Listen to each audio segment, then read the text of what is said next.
स्वागत है जी आप साਰਿਆਂ ਦਾ एक बार फिर ਤੋਂ ਸਾਡੇ ਪ੍ਰੋਗਰਾਮ ਸਵਾਲ ਜਵਾਬ ਦੇ ਵਿੱਚ। ਐਤਕੀ ਫਿਰ ਅਸੀਂ ਹਾਜ਼ਰ ਹਾਂ ਆਪਣਾ ਪ੍ਰੋਗਰਾਮ ਲੈ ਕੇ YouTube ਚੈਨਲ ਤਤ ਗੁਰਮਤਿ ਗਿਆਨ ਟੀਵੀ ਦੇ ਉੱਤੇ। ਮੈਂ ਮਨਜੋਤ ਸਿੰਘ ਤੇ ਮੇਰੇ ਨਾਲ ਪ੍ਰੋਫੈਸਰ ਇੰਦਰ ਸਿੰਘ ਘੱਗਾ। ਪ੍ਰੋਫੈਸਰ ਸਾਹਿਬ ਵਾਹਿਗੁਰੂ ਜੀ ਕਾ ਖਾਲਸਾ ਵਾਹਿਗੁਰੂ ਜੀ ਕੀ ਫਤਿਹ ਜੀ। ਵਾਹਿਗੁਰੂ ਜੀ ਕਾ ਖਾਲਸਾ ਵਾਹਿਗੁਰੂ ਜੀ ਕੀ ਫਤਿਹ ਜੀ। ਜਿਸ ਤਰ੍ਹਾਂ ਸਰੋਤਿਓ ਤੁਹਾਨੂੰ ਪਤਾ ਹੀ ਹੈ ਸਵਾਲ ਜਵਾਬ ਪ੍ਰੋਗਰਾਮ ਆਪਾਂ ਲੈ ਕੇ ਆਈਦਾ। ਸਵਾਲ ਤੁਹਾਡੇ ਹੁੰਦੇ ਆ, ਜਵਾਬ ਆਪਾਂ ਪ੍ਰੋਫੈਸਰ ਇੰਦਰ ਸਿੰਘ ਘੱਗਾ ਜੀ ਹੋਣਾ ਤੋਂ ਲੈ ਲਈਦੇ ਆ। ਕਾਫੀ ਰਿਸਪੌਂਸ ਜਿਹੜਾ ਹੈਗਾ ਸੰਗਤਾਂ ਵੱਲੋਂ ਆ ਰਿਹਾ। ਸਵਾਲ ਬੜੀ ਵੱਡੀ ਤਾਦਾਦ ਦੇ ਵਿੱਚ ਜਿਹੜੇ ਹੈਗੇ ਆ ਸਾਡੇ ਕੋਲੇ ਪਹੁੰਚ ਰਹੇ ਆ ਤੇ ਕੋਸ਼ਿਸ਼ ਕਰਦੇ ਹਾਂ ਆਪਾਂ ਇੱਕ ਐਪੀਸੋਡ ਦੇ ਵਿੱਚ ਅੱਗੇ ਹੋ ਸਕਿਆ ਤਾਂ ਸਵਾਲ ਵਧਾਉਣ ਦੀ ਕੋਸ਼ਿਸ਼ ਕਰਾਂਗੇ, ਕਿਉਂਕਿ ਸਵਾਲਾਂ ਦੀ ਗਿਣਤੀ ਜਿਹੜੀ ਹੈਗੀ ਆ ਉਹ ਕਾਫੀ ਲੰਬੀ ਹੋ ਰਹੀ ਹੈ ਸਾਡੇ ਕੋਲ। ਪਰ ਜ਼ਰੂਰੀ ਸਮਝਦੇ ਆ ਵੀ ਜਿਹੜਾ ਤੁਹਾਡਾ ਸਵਾਲ ਆਉਂਦਾ ਹੁੰਦਾ ਉਹਦੇ ਤੇ ਘੱਟੋ ਘੱਟ 5 ਮਿੰਟ, ਕਈ ਵਾਰੀ ਸਵਾਲ ਐਸਾ ਹੁੰਦਾ 5-10 ਮਿੰਟ ਜਿਹੜਾ ਹੈਗਾ ਜਵਾਬ ਤੇ ਲੱਗ ਜਾਂਦੇ ਆ, ਕਿਉਂਕਿ ਉਹਨੂੰ ਚੰਗੀ ਤਰ੍ਹਾਂ ਐਕਸਪਲੇਨ ਕਰਨਾ ਜ਼ਰੂਰੀ ਹੁੰਦਾ। ਸਾਡੇ ਪੁਜਾਰੀ ਢਾਂਚੇ ਨੇ, ਸਾਡੇ ਧਾਰਮਿਕ ਢਾਂਚੇ ਨੇ ਕਹਿ ਲਓ ਜਾਂ ਪੁਜਾਰੀ ਢਾਂਚੇ ਨੇ ਕਹਿ ਲਓ, ਉਹਨੂੰ ਇਸ ਤਰੀਕੇ ਦੇ ਨਾਲ ਬਣਤਰ ਬਣਾ ਦਿੱਤੀ ਹੈ ਸਾਡੇ ਸਮਾਜ ਦੀ, ਜੋ ਸਾਡੇ ਫਾਇਦੇ ਲਈ ਸੀਗਾ ਉਹ ਸਾਰੇ ਦਾ ਸਾਰਾ ਸਾਡੇ ਨੁਕਸਾਨ ਦੇ ਲਈ ਚੱਲ ਰਿਹਾ। ਜਿੰਨੇ ਸਾਧਨ, ਜਿੰਨੇ ਹੀਲੇ ਵਸੀਲੇ ਗੁਰੂ ਸਾਹਿਬ ਦੀ ਤਰਫੋਂ ਤਿਆਰ ਕੀਤੇ ਗਏ ਸੀ ਜਿਹਦੇ ਨਾਲ ਸਾਡਾ ਫਾਇਦਾ ਹੋ ਸਕੇ, ਸਮਾਜ ਦਾ ਫਾਇਦਾ ਹੋ ਸਕੇ, ਉਹ ਸਾਰੇ ਦੇ ਸਾਰੇ ਪੁਜਾਰੀ ਨੇ ਆਪਣੇ ਹੱਕ ਦੇ ਵਿੱਚ ਭੁਗਤਾ ਕੇ ਸਮਾਜ ਦੀਆਂ ਜੜ੍ਹਾਂ ਵੱਢਣ ਦੇ ਵਿੱਚ ਉਹਨਾਂ ਦਾ ਪੂਰੇ ਦਾ ਪੂਰਾ ਉਪਯੋਗ ਕੀਤਾ। ਆਓ ਤੁਹਾਡੇ ਸਵਾਲਾਂ ਦੇ ਰਾਹੀਂ, ਪ੍ਰੋਫੈਸਰ ਇੰਦਰ ਸਿੰਘ ਘੱਗਾ ਜੀ ਹੋਣਾ ਦੇ ਜਵਾਬਾਂ ਦੇ ਰਾਹੀਂ ਕੁਛ ਨਾ ਕੁਛ ਕੋਸ਼ਿਸ਼ ਕਰੀਦੀ ਆ ਵੀ ਉਹ ਜਿਹੜੀ ਧੁੰਦਲਾਹਟ ਹੈਗੀ ਆ ਉਹ ਕਿਤੇ ਨਾ ਕਿਤੇ ਸਮਾਜ ਦੇ ਵਿੱਚੋਂ ਜਿਹੜੀ ਦੂਰ ਕੀਤੀ ਜਾ ਸਕੇ। ਆਓ ਆਪਾਂ ਸ਼ੁਰੂਆਤ ਕਰਦੇ ਹਾਂ ਆਪਣੇ ਪ੍ਰੋਗਰਾਮ ਦੀ। ਅੱਜ ਦੇ ਪਹਿਲੇ ਸਵਾਲ 416 ਨੰਬਰ ਸਵਾਲ ਦੇ ਨਾਲ ਰੋਬਿਨ ਸਿੰਘ ਨਿਊ ਜਰਸੀ ਤੋਂ ਉਹਨਾਂ ਦਾ ਸਵਾਲ ਹੈ। ਪਹਿਲਾਂ ਵੀ ਸਵਾਲ ਭੇਜਦੇ ਰਹਿੰਦੇ ਆ, ਸਵਾਲ ਬੜਾ ਵਧੀਆ ਜੀ ਉਹਨਾਂ ਦਾ। ਅਕਸਰ ਅਸੀਂ ਦੇਖਿਆ ਵੀ ਗੁਰੂ ਸਾਹਿਬ ਦੇ ਬਾਰੇ ਜਿਸ ਤਰੀਕੇ ਦਾ ਪ੍ਰਚਾਰ ਅਸੀਂ ਸੁਣਿਆ, ਜਿਸ ਤਰੀਕੇ ਦੀਆਂ ਕਿਤਾਬਾਂ ਤੇ ਲਿਖਿਆ ਉਹਨਾਂ ਦੇ ਬਾਰੇ ਅਸੀਂ ਪੜ੍ਹਿਆ, ਉਹਦੇ ਨਾਲੋਂ ਕੁਝ ਵੱਖਰਾ ਕਦੇ ਸੋਚਣ ਦੀ ਕਿਸੇ ਨੇ ਕੋਸ਼ਿਸ਼ ਨਹੀਂ ਕੀਤੀ। ਬੜੀ ਖੁਸ਼ੀ ਹੁੰਦੀ ਜਦੋਂ ਸਰੋਤਿਆਂ ਦੇ ਵੀ ਇਦਾਂ ਦੇ ਸਵਾਲ ਆਉਂਦੇ ਆ। ਪ੍ਰੋਫੈਸਰ ਸਾਹਿਬ, ਇਹਨਾਂ ਦਾ ਸਵਾਲ ਹੈ ਜੀ, 7ਵੇਂ ਪਾਤਸ਼ਾਹ ਨੇ ਦਵਾਖਾਨਾ ਖੋਲਿਆ ਸੀਗਾ, ਦਵਾ ਦਿੰਦੇ ਹੁੰਦੇ ਸੀਗੇ ਜਿਵੇਂ ਅੱਜ ਹਸਪੀਟਲ ਹੁੰਦੇ ਉਸ ਤਰੀਕੇ ਦੇ ਨਾਲ। ਇਹ ਕਹਿੰਦੇ ਕੀ ਗੁਰੂ ਸਾਹਿਬ ਅਵਲ ਦਰਜੇ ਦੇ ਵੈਦ ਸੀਗੇ ਜਾਂ ਗੁਰੂ ਸਾਹਿਬ ਉਹ ਸੀਗੇ ਜੋ ਸਾਡੇ ਪ੍ਰਚਾਰਕਾਂ ਨੇ, ਕਥਾਵਾਚਕਾਂ ਨੇ, ਬਾਬਿਆਂ ਨੇ ਸਾਡੇ ਸਾਹਮਣੇ ਲਿਆ ਕੇ ਰੱਖਿਆ, ਉਹ ਸੀ ਜਾਂ ਗੁਰੂ ਸਾਹਿਬ ਵਾਕਈ ਅਵਲ ਦਰਜੇ ਦੇ ਇੱਕ ਵੈਦ ਸੀਗੇ? ਹਾਂਜੀ ਪ੍ਰੋਫੈਸਰ ਸਾਹਿਬ। ਹਾਂਜੀ, ਅਸੀਂ ਗੁਰੂ ਸਾਹਿਬ ਨੂੰ ਇੱਕ ਕਰਾਮਾਤੀ ਹਸਤੀ ਬਣਾ ਕੇ ਲਿਖਾਰੀਆਂ ਨੇ ਅਤੇ ਪ੍ਰਚਾਰਕਾਂ ਨੇ ਪੇਸ਼ ਕਰ ਦਿੱਤਾ, ਕਿਉਂਕਿ ਇਦੋਂ ਪਹਿਲਾਂ ਵੀ ਜਿਹੜੇ ਧਾਰਮਿਕ ਮਹਾਂਪੁਰਖ ਸਨ ਉਹਨਾਂ ਦੇ ਨਾਲ ਕਰਾਮਾਤਾਂ ਬਹੁਤ ਜੁੜੀਆਂ ਹੋਈਆਂ ਸੀ। ਸਾਡੇ ਵਾਲਿਆਂ ਨੂੰ ਇਹ ਲੱਗਣ ਲੱਗ ਪਿਆ ਕਿ ਜੇ ਅਸੀਂ ਆਪਣੇ ਗੁਰੂਆਂ ਨਾਲ ਇਹੋ ਜਿਹੀਆਂ ਕਰਾਮਾਤਾਂ ਨਾ ਜੋੜੀਆਂ ਤਾਂ ਉਹਨਾਂ ਦੀ ਓਨੀ ਮਹਾਨਤਾ ਨਹੀਂ ਰਹਿਣੀ, ਜਾਂ ਇਹ ਕਹਿ ਲਈਓ ਕਿ ਪਹਿਲਾਂ ਹੋ ਚੁੱਕੇ ਮਹਾਂਪੁਰਖਾਂ ਨਾਲੋਂ ਫਿਰ ਇਹ ਪਿੱਛੇ ਰਹਿ ਜਾਣਗੇ। ਇਹਨਾਂ ਨੇ ਵੀ ਸਾਰੇ ਤਰ੍ਹਾਂ ਦੀਆਂ ਕਰਾਮਾਤੀ ਕਹਾਣੀਆਂ ਜਿਹੜੀਆਂ ਮਹਾਭਾਰਤ, ਰਮਾਇਣ ਅਤੇ ਹੋਰ ਪੁਰਾਤਨ ਸਾਹਿਬ ਦੇ ਵਿੱਚ ਮੌਜੂਦ ਸਨ, ਉਹਨਾਂ ਚੋਂ ਬਹੁਤ ਸਾਰੀਆਂ ਕਹਾਣੀਆਂ ਗੁਰੂ ਸਾਹਿਬਾਨਾਂ ਦੇ ਨਾਲ ਵੀ ਜੋੜ ਦਿੱਤੀਆਂ ਗਈਆਂ। ਤੇ ਇੱਕ ਆਪਾਂ ਇਹ ਤਾਂ ਨਾਲ ਚੰਗੀ ਤਰ੍ਹਾਂ ਧਿਆਨ 'ਚ ਰੱਖੀਏ ਕਿ ਗੁਰੂ ਸਾਹਿਬ ਨੇ ਸਾਡੇ ਵਾਂਗੂ ਮਾਤਾ ਪਿਤਾ ਦੇ ਰਾਹੀਂ ਜਨਮ ਲਿਆ ਤੇ ਸਰੀਰ ਧਾਰਨ ਕਰਕੇ ਇੱਥੇ ਉਸੇ ਤਰ੍ਹਾਂ ਹੀ ਸਾਰੇ ਕੰਮ ਕੀਤੇ ਜਿਵੇਂ ਕਿ ਬਾਕੀ ਲੋਕ ਕਰਦੇ ਨੇ, ਤੇ ਇੱਥੋਂ ਸੰਸਾਰ ਦੇ ਵਿੱਚੋਂ ਵਿਦਾ ਵੀ ਹੋ ਗਏ ਨੇ, ਭਾਵ ਕਿ ਉਹਨਾਂ ਦਾ ਸਰੀਰ ਜੀ, ਉਹਦਾ ਜਿਹੜਾ ਸਰੀਰ ਸੀ ਉਹ ਪੰਜ ਭੂਤਕ ਸਰੀਰ ਉਹ ਵੀ ਖਤਮ ਹੋ ਗਿਆ। ਪਰ ਗੱਲ ਇਹ ਹੈ ਕਿ ਉਹਨਾਂ ਦੇ ਕੰਮ, ਉਹਨਾਂ ਦੀ ਅਕਲ, ਉਹਨਾਂ ਦੀ ਹਿੰਮਤ, ਹੌਸਲਾ ਇਹ ਸਾਡੇ ਨਾਲੋਂ ਬਹੁਤ ਜ਼ਿਆਦਾ ਸੀ। ਆਪਾਂ ਆਮ ਲੋਕ ਉਨੇ ਕੰਮ ਨਹੀਂ ਕਰਨਾ ਚਾਹੁੰਦੇ ਜਾਂ ਸਾਡੇ ਕੋਲੇ ਕਰਨ ਦੀ ਯੋਗਤਾ ਨਹੀਂ ਹੈ। ਤਾਂ ਗੁਰੂ ਨਾਨਕ ਸਾਹਿਬ ਨਾਲ ਵੀ ਕਰਾਮਾਤੀ ਸ਼ਕਤੀਆਂ ਜੁੜੀਆਂ ਹੋਈਆਂ ਨੇ, ਕਿਉਂਕਿ ਜਿਹੜਾ ਪੁਜਾਰੀ ਤਬਕਾ ਹੈ ਉਹ ਮਿਹਨਤ ਕਰਨੀ ਨਹੀਂ ਚਾਹੁੰਦਾ ਤੇ ਆਪਣੇ ਲੋਕਾਂ ਨੂੰ ਵੀ ਉਹੀ ਕਹਾਣੀਆਂ ਸੁਣਾਉਂਦਾ ਕਿ ਤੁਸੀਂ ਆਹ ਮੰਤਰ ਪੜ੍ਹ ਲਓ, ਇਹ ਪਾਠ ਕਰ ਲਓ ਜਾਂ ਇਸ ਤਰ੍ਹਾਂ ਦੀ ਯਾਤਰਾ ਕਰ ਲਓ ਕਿਸੇ ਤੀਰਥ ਦੀ, ਬਿਨਾਂ ਮਿਹਨਤ ਤੋਂ ਤੁਹਾਡੇ ਸਾਰੇ ਕਾਰਜ ਰਾਸ ਹੋ ਜਾਣਗੇ। ਦਾਨ ਪੁੰਨ ਨਾਲ ਵੀ ਬਹੁਤ ਸਾਰਾ ਕੁਝ ਜੋੜਿਆ ਹੋਇਆ ਕਿ ਆਹ ਦਾਨ ਕਰ ਦਿਓ ਫਿਰ ਤੁਹਾਨੂੰ ਇਹਦੇ ਵੱਟੇ ਆਹ ਮਿਲ ਜਾਵੇਗਾ। ਤੇ ਲੋਕੀ ਵਿਚਾਰੇ ਸਿੱਧੇ ਸਾਦੇ ਇਸ ਤਰ੍ਹਾਂ ਦੇ ਰਾਹ ਚੱਲ ਪਏ। ਪਰ ਜਦੋਂ ਗੁਰੂ ਸਾਹਿਬ ਦਾ ਜੀਵਨ ਦੇਖੀਏ ਉਹ ਬਿਲਕੁਲ ਹੋਰ ਤਰੀਕੇ ਦਾ ਹੈ, ਕਰਾਮਾਤਾਂ ਵਾਲਾ ਨਹੀਂ ਹੈ। ਤੇ ਆਪਾਂ ਇਹ ਧਿਆਨ 'ਚ ਰੱਖੀਏ ਕਿ ਗੁਰੂ ਸਾਹਿਬ ਨੇ ਇੱਕ ਟੀਮ ਖੜੀ ਕੀਤੀ ਸੀ। ਜਿਵੇਂ ਇੱਕ ਫੌਜੀ ਟੀਮ ਹੁੰਦੀ ਹੈ ਫੌਜ ਦੀ, ਉਹਦੇ ਵਿੱਚ ਇੱਕ ਕਮਾਂਡ ਕਰਨ ਵਾਲਾ ਅਫਸਰ ਹੁੰਦਾ ਹੈ ਤੇ ਉਸ ਦੇ ਅਧੀਨ ਫਿਰ ਹਰ ਤਰ੍ਹਾਂ ਦਾ ਮਹਿਕਮਾ ਹੁੰਦਾ ਹੈ, ਤੋਪਖਾਨਾ, ਟਰਾਂਸਪੋਰਟ ਮਹਿਕਮਾ, ਲੰਗਰ ਦਾ ਅਤੇ ਸਪਲਾਈ ਦਾ ਮਹਿਕਮਾ, ਕੱਪੜੇ ਲੀੜੇ ਦਾ, ਉਹਨਾਂ ਦੀਆਂ ਚੀਜ਼ਾਂ ਦੀ ਲੋੜਾਂ ਪੂਰੀਆਂ ਕਰਨ ਨੂੰ ਮੁਰੰਮਤ ਵਗੈਰਾ ਦਾ, ਇਹ ਸਾਰੇ ਕੰਮ ਇੱਕ ਯੂਨਿਟ ਦੇ ਵਿੱਚ ਮੌਜੂਦ ਹੁੰਦੇ ਨੇ। ਇਸੇ ਤਰ੍ਹਾਂ ਇੱਕ ਪਿੰਡ ਤਾਂ ਚੱਲਦਾ ਹੈ ਜੇ ਉਸ ਪਿੰਡ ਦੇ ਵਿੱਚ ਮੋਚੀ ਵੀ ਹੈ, ਲੋਹਾਰ ਵੀ ਹੈ, ਤਰਖਾਣ ਵੀ ਹੈ, ਕਿਸਾਨ ਵੀ ਹੈ, ਦੁਕਾਨਦਾਰ ਵੀ ਹੈ, ਵੈਦ ਵੀ ਹੈ, ਉਹ ਪਿੰਡ ਦੀਆਂ ਲੋੜਾਂ ਤਾਂ ਪੂਰੀਆਂ ਹੁੰਦੀਆਂ ਨੇ ਜੇ ਸਾਰੇ ਤਰ੍ਹਾਂ ਦੇ ਲੋਕ ਉੱਥੇ ਰਹਿੰਦੇ ਨੇ, ਇੱਕ ਦੂਜੇ ਨਾਲ ਉਹ ਚੀਜ਼ਾਂ ਦਾ ਵਟਾਂਦਰਾ ਕਰਦੇ ਨੇ। ਬਿਲਕੁਲ ਇਸੇ ਜੀ ਤਰ੍ਹਾਂ ਬਿਲਕੁਲ। ਸਾਹਿਬ ਨੇ ਇੱਕ ਟੀਮ ਖੜੀ ਕਰ ਦਿੱਤੀ, ਕਿਉਂਕਿ ਇੱਥੇ ਗੁਰੂ ਸਾਹਿਬ ਕੋਲੇ ਸਿੱਖਿਆ ਲੈਣ ਵਾਸਤੇ, ਸਮਾਜ ਦੇ ਭਲੇ ਵਾਸਤੇ ਬਹੁਤ ਲੋਕ ਆਉਂਦੇ ਸੀ ਤੇ ਉਹਨਾਂ ਨੂੰ ਹਰ ਤਰ੍ਹਾਂ ਦੀਆਂ ਲੋੜਾਂ ਪੂਰੀਆਂ ਕਰਨ ਵਾਸਤੇ ਜਿੱਥੇ ਲੰਗਰ ਦਾ, ਨਹਾਉਣ ਧੋਣ ਦਾ ਅਤੇ ਹੋਰ ਸਿਖਲਾਈ ਦਾ ਪ੍ਰਬੰਧ ਸੀ, ਉੱਥੇ ਉਹਨਾਂ ਦੇ ਇਲਾਜ ਦਾ ਪ੍ਰਬੰਧ ਵੀ ਗੁਰੂ ਸਾਹਿਬ ਨੇ ਸਿਆਣੇ ਵੈਦ ਆਪਣੇ ਕੋਲੇ ਰੱਖ ਕੇ ਉਹ ਵੀ ਪ੍ਰਬੰਧ ਉਹਨਾਂ ਨੇ ਕੀਤਾ। ਜੀ। ਤੇ ਜਦੋਂ ਅਸੀਂ ਪੜ੍ਹਦੇ ਹਾਂ ਕਿ ਪੰਜਵੇਂ ਪਾਤਸ਼ਾਹ ਨੇ ਵੀ ਤਰਨ ਤਾਰਨ ਦੇ ਵਿੱਚ ਦਵਾਖਾਨਾ ਖੋਲਿਆ ਸੀ, ਹਸਪਤਾਲ ਖੋਲਿਆ ਸੀ ਤੇ ਉਹ ਉਹਦੀ ਯਾਦ ਅੱਜ ਤੱਕ ਵੀ ਉੱਥੇ ਮੌਜੂਦ ਹੈ। ਇਹਦਾ ਮਤਲਬ ਹੈ ਇਹ ਜਿਹੜਾ ਵੱਡੇ ਪੈਮਾਨੇ ਤੇ ਇਲਾਜ ਦਾ ਪ੍ਰਬੰਧ ਪੰਜਵੇਂ ਪਾਤਸ਼ਾਹ ਦੇ ਸਮੇਂ ਤੱਕ ਹੋ ਚੁੱਕਿਆ ਹੋਇਆ ਸੀ। ਪਰ ਸਾਡੀਆਂ ਕਹਾਣੀਆਂ ਕੀ ਕਹਿੰਦੀਆਂ ਨੇ ਕਿ ਗੁਰੂ ਅਮਰਦਾਸ ਕੋਲੇ ਪਹਾੜੀ ਰਾਜੇ ਦੀ ਇੱਕ ਪਤਨੀ ਰਾਣੀ ਉਹ ਆਈ, ਉਹਨੇ ਘੁੰਡ ਕੱਢਿਆ ਹੋਇਆ ਸੀ। ਜਿਹੜੀ ਤੀਸਰੇ ਪਾਤਸ਼ਾਹ ਨੇ ਉਹ ਕਿਤੇ ਘੁੰਡ ਕੱਢੀ ਵੇਖ ਕੇ ਕਹਿ ਦਿੱਤਾ ਕਮਲੀ ਕੌਣ ਆ ਗਈ, ਮੈਂ ਤਾਂ ਸਾਰਿਆਂ ਨੂੰ ਹੁਕਮ ਕੀਤਾ ਕਿ ਘੁੰਡ ਨਹੀਂ ਔਰਤਾਂ ਨੇ ਕੱਢਣਾ। ਉਹ ਵਿਚਾਰੀ ਇੰਨਾ ਕਹਿਣ ਦੇ ਨਾਲ ਕੌਣ ਕਮਲੀ ਆ ਗਈ, ਉਹ ਕਮਲੀ ਹੋ ਗਈ, ਕਹਿੰਦੇ ਘਰੋਂ ਦੌੜ ਗਈ ਤੇ ਉਹਨੇ ਕੱਪੜੇ ਲੀੜੇ ਵੀ ਪਾੜ ਕੇ ਸੁੱਟ ਦਿੱਤੇ ਤੇ ਉਹਦੇ ਘਰ ਦੇ ਰਾਜਾ ਅਤੇ ਹੋਰ ਨੌਕਰ ਚਾਕਰ ਉਹ ਗੁਰੂ ਸਾਹਿਬ ਦੇ ਪੈਰੀ ਪਏ ਆ ਕੇ ਕਿ ਮਹਾਰਾਜ ਇਹ ਤਾਂ ਭਾਣਾ ਵਾਪਰ ਗਿਆ, ਉਹ ਤਾਂ ਕਮਲੀ ਹੋ ਗਈ। ਗੁਰੂ ਸਾਹਿਬ ਨੇ ਉਹਦਾ ਇਲਾਜ ਕਰਨ ਦੀ ਥਾਂ ਤੇ ਕਹਾਣੀਆਂ ਦੇ ਮੁਤਾਬਕ ਆਪਣੀ ਜੁੱਤੀ ਦੇ ਦਿੱਤੀ ਕਿ ਜੁੱਤੀ ਇਹਦੇ ਸਿਰ 'ਚ ਮਾਰੋ ਤੇ ਫਿਰ ਇਹ ਤੰਦਰੁਸਤ ਹੋ ਜਾਵੇਗੀ। ਕਿੰਨਾ ਦੁਖਦਾਈ ਪੱਖ ਕਿ ਗੁਰੂ ਸਾਹਿਬ ਕਿਸੇ ਨੂੰ ਜੁੱਤੀਆਂ ਨਾਲ ਠੀਕ ਕਰਨਗੇ, ਜੇ ਕਰਨਾ ਹੈ ਜਾਂ ਤਾਂ ਦਵਾਈ ਨਾਲ, ਜਾਂ ਜਿਹੜੇ ਸਾਡੇ ਸਾਧ ਕਹਿੰਦੇ ਨੇ ਮੰਤਰ ਜਾਪ ਨਾਲ ਵੀ ਠੀਕ ਹੋ ਜਾਂਦਾ ਹੈ। ਇਹਦੇ ਜੁੱਤੀ ਨਾਲੋਂ ਤਾਂ ਮੰਤਰ ਜਾਪ ਕਿਤੇ ਵਧੀਆ ਸੀ, ਉਹਦੇ ਨਾਲ ਠੀਕ ਕਰ ਲੈਂਦੇ, ਪਰ ਨਹੀਂ, ਕਹਿੰਦੇ ਜੁੱਤੀ ਨਾਲ ਠੀਕ ਕੀਤੀ। ਜਿਉਂ-ਜਿਉਂ ਵਿਚਾਰੀ ਦੇ ਸਿਰ 'ਚ ਜੁੱਤੀਆਂ ਪੈਂਦੀਆਂ ਗਈਆਂ ਤੇ ਉਹ ਤੰਦਰੁਸਤ ਹੁੰਦੀ ਗਈ। ਉਹਨੂੰ ਫਿਰ ਅਹਿਸਾਸ ਹੋਇਆ ਕਿ ਮੈਂ ਤਾਂ ਕੱਪੜੇ ਨਹੀਂ ਪਾਏ, ਉਹ ਫਿਰ ਉਹਨੇ ਫਟਾਫਟ ਕੱਪੜੇ ਮੰਗੇ। ਤੇ ਇਸ ਤਰ੍ਹਾਂ ਇਹ ਗੰਦੀਆਂ ਕਹਾਣੀਆਂ ਵੀ ਗੁਰੂ ਸਾਹਿਬ ਨਾਲ ਜੋੜੀਆਂ ਪਈਆਂ ਨੇ, ਜਦੋਂ ਕਿ ਸੱਚ ਇਹ ਹੈ। ਹਾਂਜੀ, ਇਹਦੇ ਵਿੱਚੋਂ ਇੱਕ ਸਵਾਲ ਤੁਹਾਨੂੰ ਪੁੱਛਣਾ ਚਾਹੂੰਗਾ ਮੈਂ, ਜੇ ਵਾਕਈ ਇਹ ਜਿਹੜੀ ਤੁਸੀਂ ਕਹਾਣੀ ਦੀ ਗੱਲ ਕੀਤੀ ਹੈ, ਜੇ ਵਾਕਈ ਇਦਾਂ ਹੁੰਦਾ ਗੁਰੂ ਸਾਹਿਬ ਨੇ ਕਿਸੇ ਘੁੰਡ ਕੱਢੀ ਆਈ ਇੱਕ ਔਰਤ ਨੂੰ ਇਹ ਕਹਿ ਦਿੱਤਾ ਵੀ ਤੂੰ ਮਤਲਬ ਕਮਲੀ ਆ ਗਈ ਹੈ ਤੇ ਉਹ ਕਮਲੀ ਹੋ ਗਈ, ਪੰਜਵੇਂ ਪਾਤਸ਼ਾਹ ਤਤੀ ਤਵੀ ਤੇ ਬੈਠੇ ਆ, ਉਦੋਂ ਦੀਵਾਨ ਵਰਗੇ ਜਿਹੜੇ ਚੰਦੂ ਵਰਗੇ ਸੀਗੇ ਉਹ ਕਿਉਂ ਨਹੀਂ ਕਮਲੇ ਹੋਏ ਗੁਰੂ ਸਾਹਿਬ ਦੇ ਕਹਿਣ ਦੇ ਨਾਲ? ਜਦ ਦਸਵੇਂ ਪਾਤਸ਼ਾਹ ਨੇ ਫਿਰ ਔਰੰਗਜ਼ੇਬ ਨੂੰ ਇੰਨਾ ਕਹਿ ਕੇ ਕਮਲਾ ਹੀ ਕਰ ਦੇਣਾ ਸੀਗਾ। ਇਹਨਾਂ ਕੋਲੇ ਤਾਂ ਇੱਕੋ ਹੀ ਜਵਾਬ ਹੈ, ਕਹਿੰਦੇ ਉਹ ਤਾਂ ਗੁਰੂ ਦੀ ਮੌਜ ਹੈ। ਨਹੀਂ ਨਹੀਂ ਨਹੀਂ, ਐ ਨਹੀਂ ਸਰਨਾ ਨਾ ਜੀ, ਫਿਰ ਸਵਾਲ ਕਰਨੇ ਆ ਲੋਕਾਂ ਨੇ। ਆਪਾਂ ਨੂੰ ਤਾਂ ਪਤਾ ਨਹੀਂ ਸਰਨਾ, ਪਰ ਇਹਨਾਂ ਕੋਲੇ ਜਵਾਬ ਕੋਈ ਨਹੀਂ। ਇਹ ਤਾਂ ਕਹਿੰਦੇ ਗੁਰੂ ਕੀ ਗੁਰੂ ਜਾਣੇ, ਤਾਂ ਗੁਰੂ ਦੀ ਮੌਜ ਹੈ ਨਾ, ਜਿਵੇਂ ਮਰਜ਼ੀ ਕਰੀ ਜਾਵੇ। ਨਹੀਂ, ਫਿਰ ਕਸੂਰਵਾਰ ਨਹੀਂ ਬਣਨਗੇ ਉਹ। ਤਤੀ ਤਵੀ ਤੇ ਬੈਠਣਾ ਗੁਰੂ ਦੀ ਆਪਣੀ ਮੌਜ ਹੋਣੀ ਹੈ। ਛੋਟੇ ਸਾਹਿਬਜ਼ਾਦਿਆਂ ਦੇ ਨੀਹਾਂ ਦੇ ਵਿੱਚ ਚਿਣਿਆ ਜਾਣਾ ਉਹ ਵੀ ਗੁਰੂ ਸਾਹਿਬ ਦੀ ਆਪਣੀ ਮੌਜ ਹੋਣੀ ਹੈ। ਉਹਦੇ ਲਈ ਫਿਰ ਦੂਜੇ ਬੰਦੇ ਨੂੰ ਅਸੀਂ ਕਿਵੇਂ ਕਹਿ ਸਕਦੇ ਹਾਂ ਵੀ ਉਹ ਪਾਪੀ ਹੈ, ਉਹ ਗਲਤ ਕਰਦੇ ਆ ਉਹ, ਜੇ ਆਪਣੀ ਮੌਜ ਕਹਿਣੀ ਹੈ ਗੁਰੂ ਸਾਹਿਬ ਦੀ? ਇਹਨਾਂ ਨੇ ਅੱਜ ਤੱਕ ਸਾਡੇ ਦਿਮਾਗਾਂ 'ਚ ਇਹੋ ਹੀ ਪਾਇਆ ਹੋਇਆ, ਜਿਹੜੇ ਆਮ ਜਿਹੜੇ ਸਰੋਤੇ ਨੇ ਉਹਨਾਂ ਨੂੰ ਇਹੀ ਸਮਝਾਇਆ ਗਿਆ ਬਸ। ਜੀ ਜੀ ਜੀ ਜੀ, ਇਹ ਸਵਾਲ ਆਉਂਦੇ ਆ ਜੀ, ਇਸ ਕਰਕੇ ਮੈਂ ਕਿਹਾ ਵਿੱਚੋਂ ਮੈਂ ਸਵਾਲ ਕਰਾਂ ਇੱਕ, ਤੁਸੀਂ ਆਪਣਾ ਜਵਾਬ ਕੰਟੀਨਿਊ ਕਰੋ ਜੀ। ਹਾਂਜੀ ਹਾਂਜੀ, ਅੱਗੋਂ ਆਪਾਂ ਆਉਨੇ ਆ। ਸੱਤਵੇਂ ਪਾਤਸ਼ਾਹ ਨੇ ਵੱਡਾ ਦਵਾਖਾਨਾ ਖੋਲਿਆ। ਕਹਿੰਦੇ ਨੇ ਸ਼ਾਹਜਹਾਨ ਦਾ ਬੇਟਾ ਬਹੁਤ ਬਿਮਾਰ ਹੋ ਗਿਆ ਸੀ ਤੇ ਕੀਰਤਪੁਰ ਸੱਤਵੇਂ ਪਾਤਸ਼ਾਹ ਰਹਿ ਰਹੇ ਸੀ। ਤੇ ਫਿਰ ਜਦੋਂ ਪਤਾ ਲੱਗਿਆ ਸ਼ਾਹਜਹਾਨ ਨੂੰ ਕਿ ਬਹੁਤ ਇਲਾਜ ਕਰਵਾ ਲੇ, ਮੇਰਾ ਬੇਟਾ ਰਾਜੀ ਨਹੀਂ ਹੋ ਰਿਹਾ, ਤਾਂ ਉਹਨੇ ਦਵਾਈ ਲੈਣ ਵਾਸਤੇ ਆਪਣੇ ਸੇਵਕ ਸੱਤਵੇਂ ਪਾਤਸ਼ਾਹ ਕੋਲੇ ਭੇਜੇ। ਕਹਿੰਦੇ ਇਹਨਾਂ ਨੇ ਦਵਾਈ ਤਿਆਰ ਸੀ ਤੇ ਉਹਨੂੰ ਦੇ ਦਿੱਤੀ ਤੇ ਉਹਦਾ ਜਿਹੜਾ ਬੇਟਾ ਸੀ ਸ਼ਾਹਜਹਾਨ ਦਾ ਉਹ ਤੰਦਰੁਸਤ ਹੋ ਗਿਆ। ਹੁਣ ਇਹ ਜਿਹੜੀ ਇੱਥੋਂ ਸਿੱਧ ਹੁੰਦਾ ਇਹਨਾਂ ਕਹਾਣੀਆਂ ਤੋਂ, ਜੇ ਸੱਚ ਮੰਨ ਲਈ ਆਪਾਂ ਵੀ ਉੱਥੇ ਮੰਤਰ ਜਾਪ ਨਾਲ ਸ਼ਾਹਜਹਾਨ ਦਾ ਬੇਟਾ ਵੀ ਗੁਰੂ ਸਾਹਿਬ ਨੇ ਠੀਕ ਨਹੀਂ ਕੀਤਾ ਕਿ ਭਾਈ ਤੁਸੀਂ ਮੇਰਾ ਮੰਤਰ ਲੈ ਜਾਓ ਤੇ ਉੱਥੇ ਉਹਦੇ ਸੁਣਾ ਦਿਓ, ਤਬੀਤ ਬਣਾ ਕੇ, ਜਾਂ ਉਹਦੇ ਗਲ 'ਚ ਪਾ ਦਿਓ, ਆ ਪਾਣੀ ਮੇਰੇ ਪੈਰਾਂ ਦਾ ਪਿਆ ਦਿਓ, ਜਾਂ ਉਹਦੇ ਸਿਰ 'ਚ ਜੁੱਤੀਆਂ ਮਾਰ ਦਿਓ। ਇਹੋ ਜਿਹਾ ਕੁਝ ਨਹੀਂ ਕੀਤਾ, ਬਲਕਿ ਉਹਨਾਂ ਨੂੰ ਦਵਾਈ ਦਿੱਤੀ ਤੇ ਦਵਾਈ ਖਾ ਕੇ ਵਿਧੀ ਪੂਰਵਕ ਉਹ ਤੰਦਰੁਸਤ ਹੋ ਗਿਆ, ਜਿਵੇਂ ਕਿ ਕਿਹਾ ਜਾਂਦਾ ਹੈ। ਇੱਥੇ ਇੱਕ ਸਵਾਲ ਇਹ ਵੀ ਪੈਦਾ ਹੁੰਦਾ ਹੈ ਕਿ 8ਵੇਂ ਪਾਤਸ਼ਾਹ ਨੂੰ ਚੇਚਕ ਦੀ ਬਿਮਾਰੀ ਨੇ ਘੇਰ ਲਿਆ। ਵੈਸੇ ਮੈਂ ਤਾਂ ਇਹ ਬਹੁਤ ਕੁਝ ਪੜ੍ਹ ਲਿਆ, 8ਵੇਂ ਪਾਤਸ਼ਾਹ ਨੂੰ ਵੀ ਸ਼ਹੀਦ ਕੀਤਾ ਗਿਆ। ਉਹ ਆਪਾਂ ਅਗਲਾ ਸਵਾਲ ਇੱਥੇ ਆਊਗਾ, ਉਹਦੇ 'ਚ ਵਿਚਾਰ ਕਰ ਲਵਾਂਗੇ। ਤਾਂ ਇੱਥੇ 8ਵੇਂ ਪਾਤਸ਼ਾਹ ਨੂੰ ਚੇਚਕ ਹੋ ਗਈ ਕਿਸੇ ਮੰਤਰ ਜਾਪ ਨਾਲ, ਉਹ ਜਿਹੜੀ ਨਾ ਉਹ ਕਿਸੇ ਤਰੀਕੇ ਨਾਲ ਠੀਕ ਨਹੀਂ ਹੋਇਆ।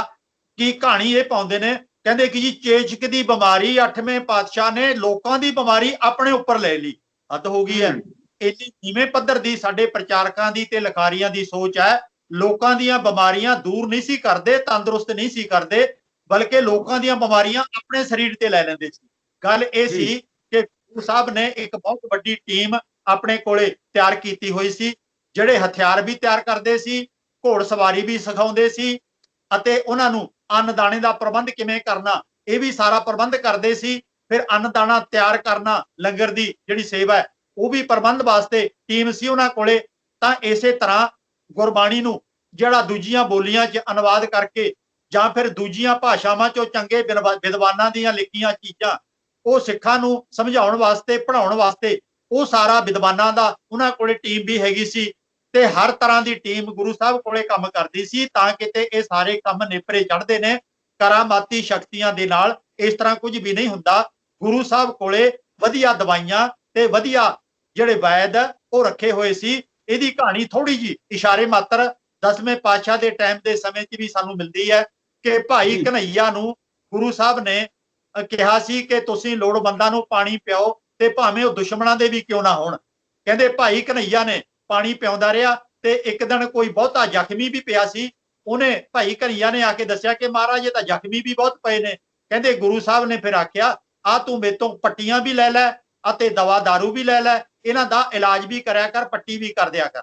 ਭਾਵ ਕਿ ਇਹ ਇੱਕ ਵਿਭਾਗ ਸੀ ਸਾਰਾ ਜਿਹੜਾ ਕਿ ਜ਼ਖਮੀਆਂ ਦੀ, ਲੋੜਵੰਦਾਂ ਦੀ ਲੋੜ ਪੂਰੀ ਕਰਨ ਵਾਸਤੇ, ਦਵਾ ਦਾਰੂ ਲੈ ਕੇ ਇਲਾਜ ਕਰਨ ਵਾਸਤੇ ਇੱਕ ਟੀਮ ਖੜੀ ਕੀਤੀ ਗਈ ਸੀ।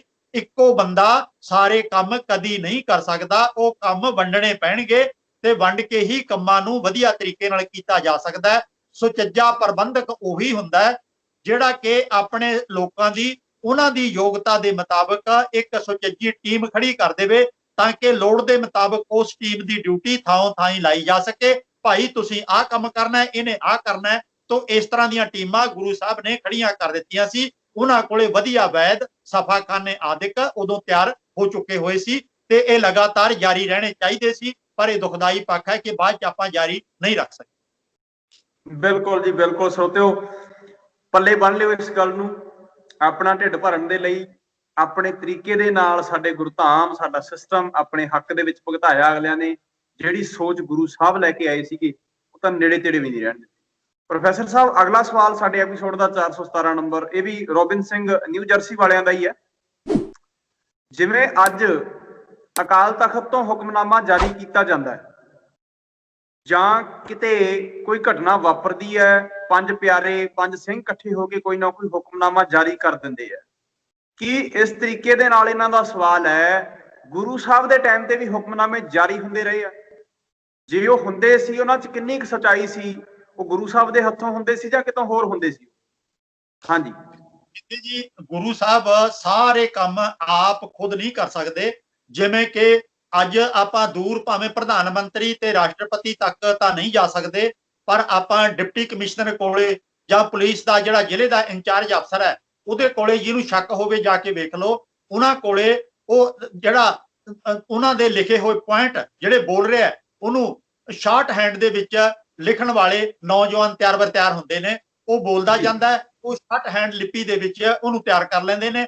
ਬਾਅਦ ਦੇ ਵਿੱਚ ਜਿਹੜਾ ਹੁਕਮ ਦਿੱਤਾ ਜਾਂਦਾ ਹੈ ਡਿਪਟੀ ਕਮਿਸ਼ਨਰ ਵੱਲੋਂ ਜਾਂ ਐਸਐਸਪੀ ਵੱਲੋਂ ਉਹਨੂੰ ਟਾਈਪ ਕਰ ਲਿਆ ਜਾਂਦਾ ਹੈ। ਪਿਛਲੇ ਸਮੇਂ 'ਚ ਹੱਥ ਨਾਲ ਲਿਖਿਆ ਜਾਂਦਾ ਸੀ, ਅੱਜ ਕੱਲ ਟਾਈਪ ਕਰ ਲਿਆ ਜਾਂਦਾ ਹੈ। ਫਿਰ ਉਹ ਡਿਪਟੀ ਸਾਹਿਬ ਨੂੰ ਦਿਖਾ ਕੇ ਉਹਨੂੰ ਮਨਜ਼ੂਰੀ ਲੈ ਕੇ ਉਹਦੇ ਉੱਤੇ ਮੋਹਰ ਲਾ ਕੇ ਜੇ ਲੋੜ ਪੈ ਗਈ ਉਹ ਤੇ ਦਸਤਖਤ ਕਰਾ ਕੇ, ਨਹੀਂ ਤਾਂ ਉਹਦਾ ਪੀਏ ਵਗੈਰਾ ਜਿਹੜਾ ਹੁੰਦਾ ਉਹ ਆਪਣੇ ਵੱਲੋਂ ਹਾਰ ਡੀਸੀ ਆਪ ਦਸਤਖਤ ਕਰਕੇ ਉਹਨੂੰ ਭੇਜ ਦਿੰਦਾ ਹੈ ਕਿ ਆਹ ਹੁਕਮ ਆਇਆ ਤੁਹਾਡੇ ਵਾਸਤੇ, ਤੁਸੀਂ ਇਸ ਤਰ੍ਹਾਂ ਕਰਨਾ ਹੈ।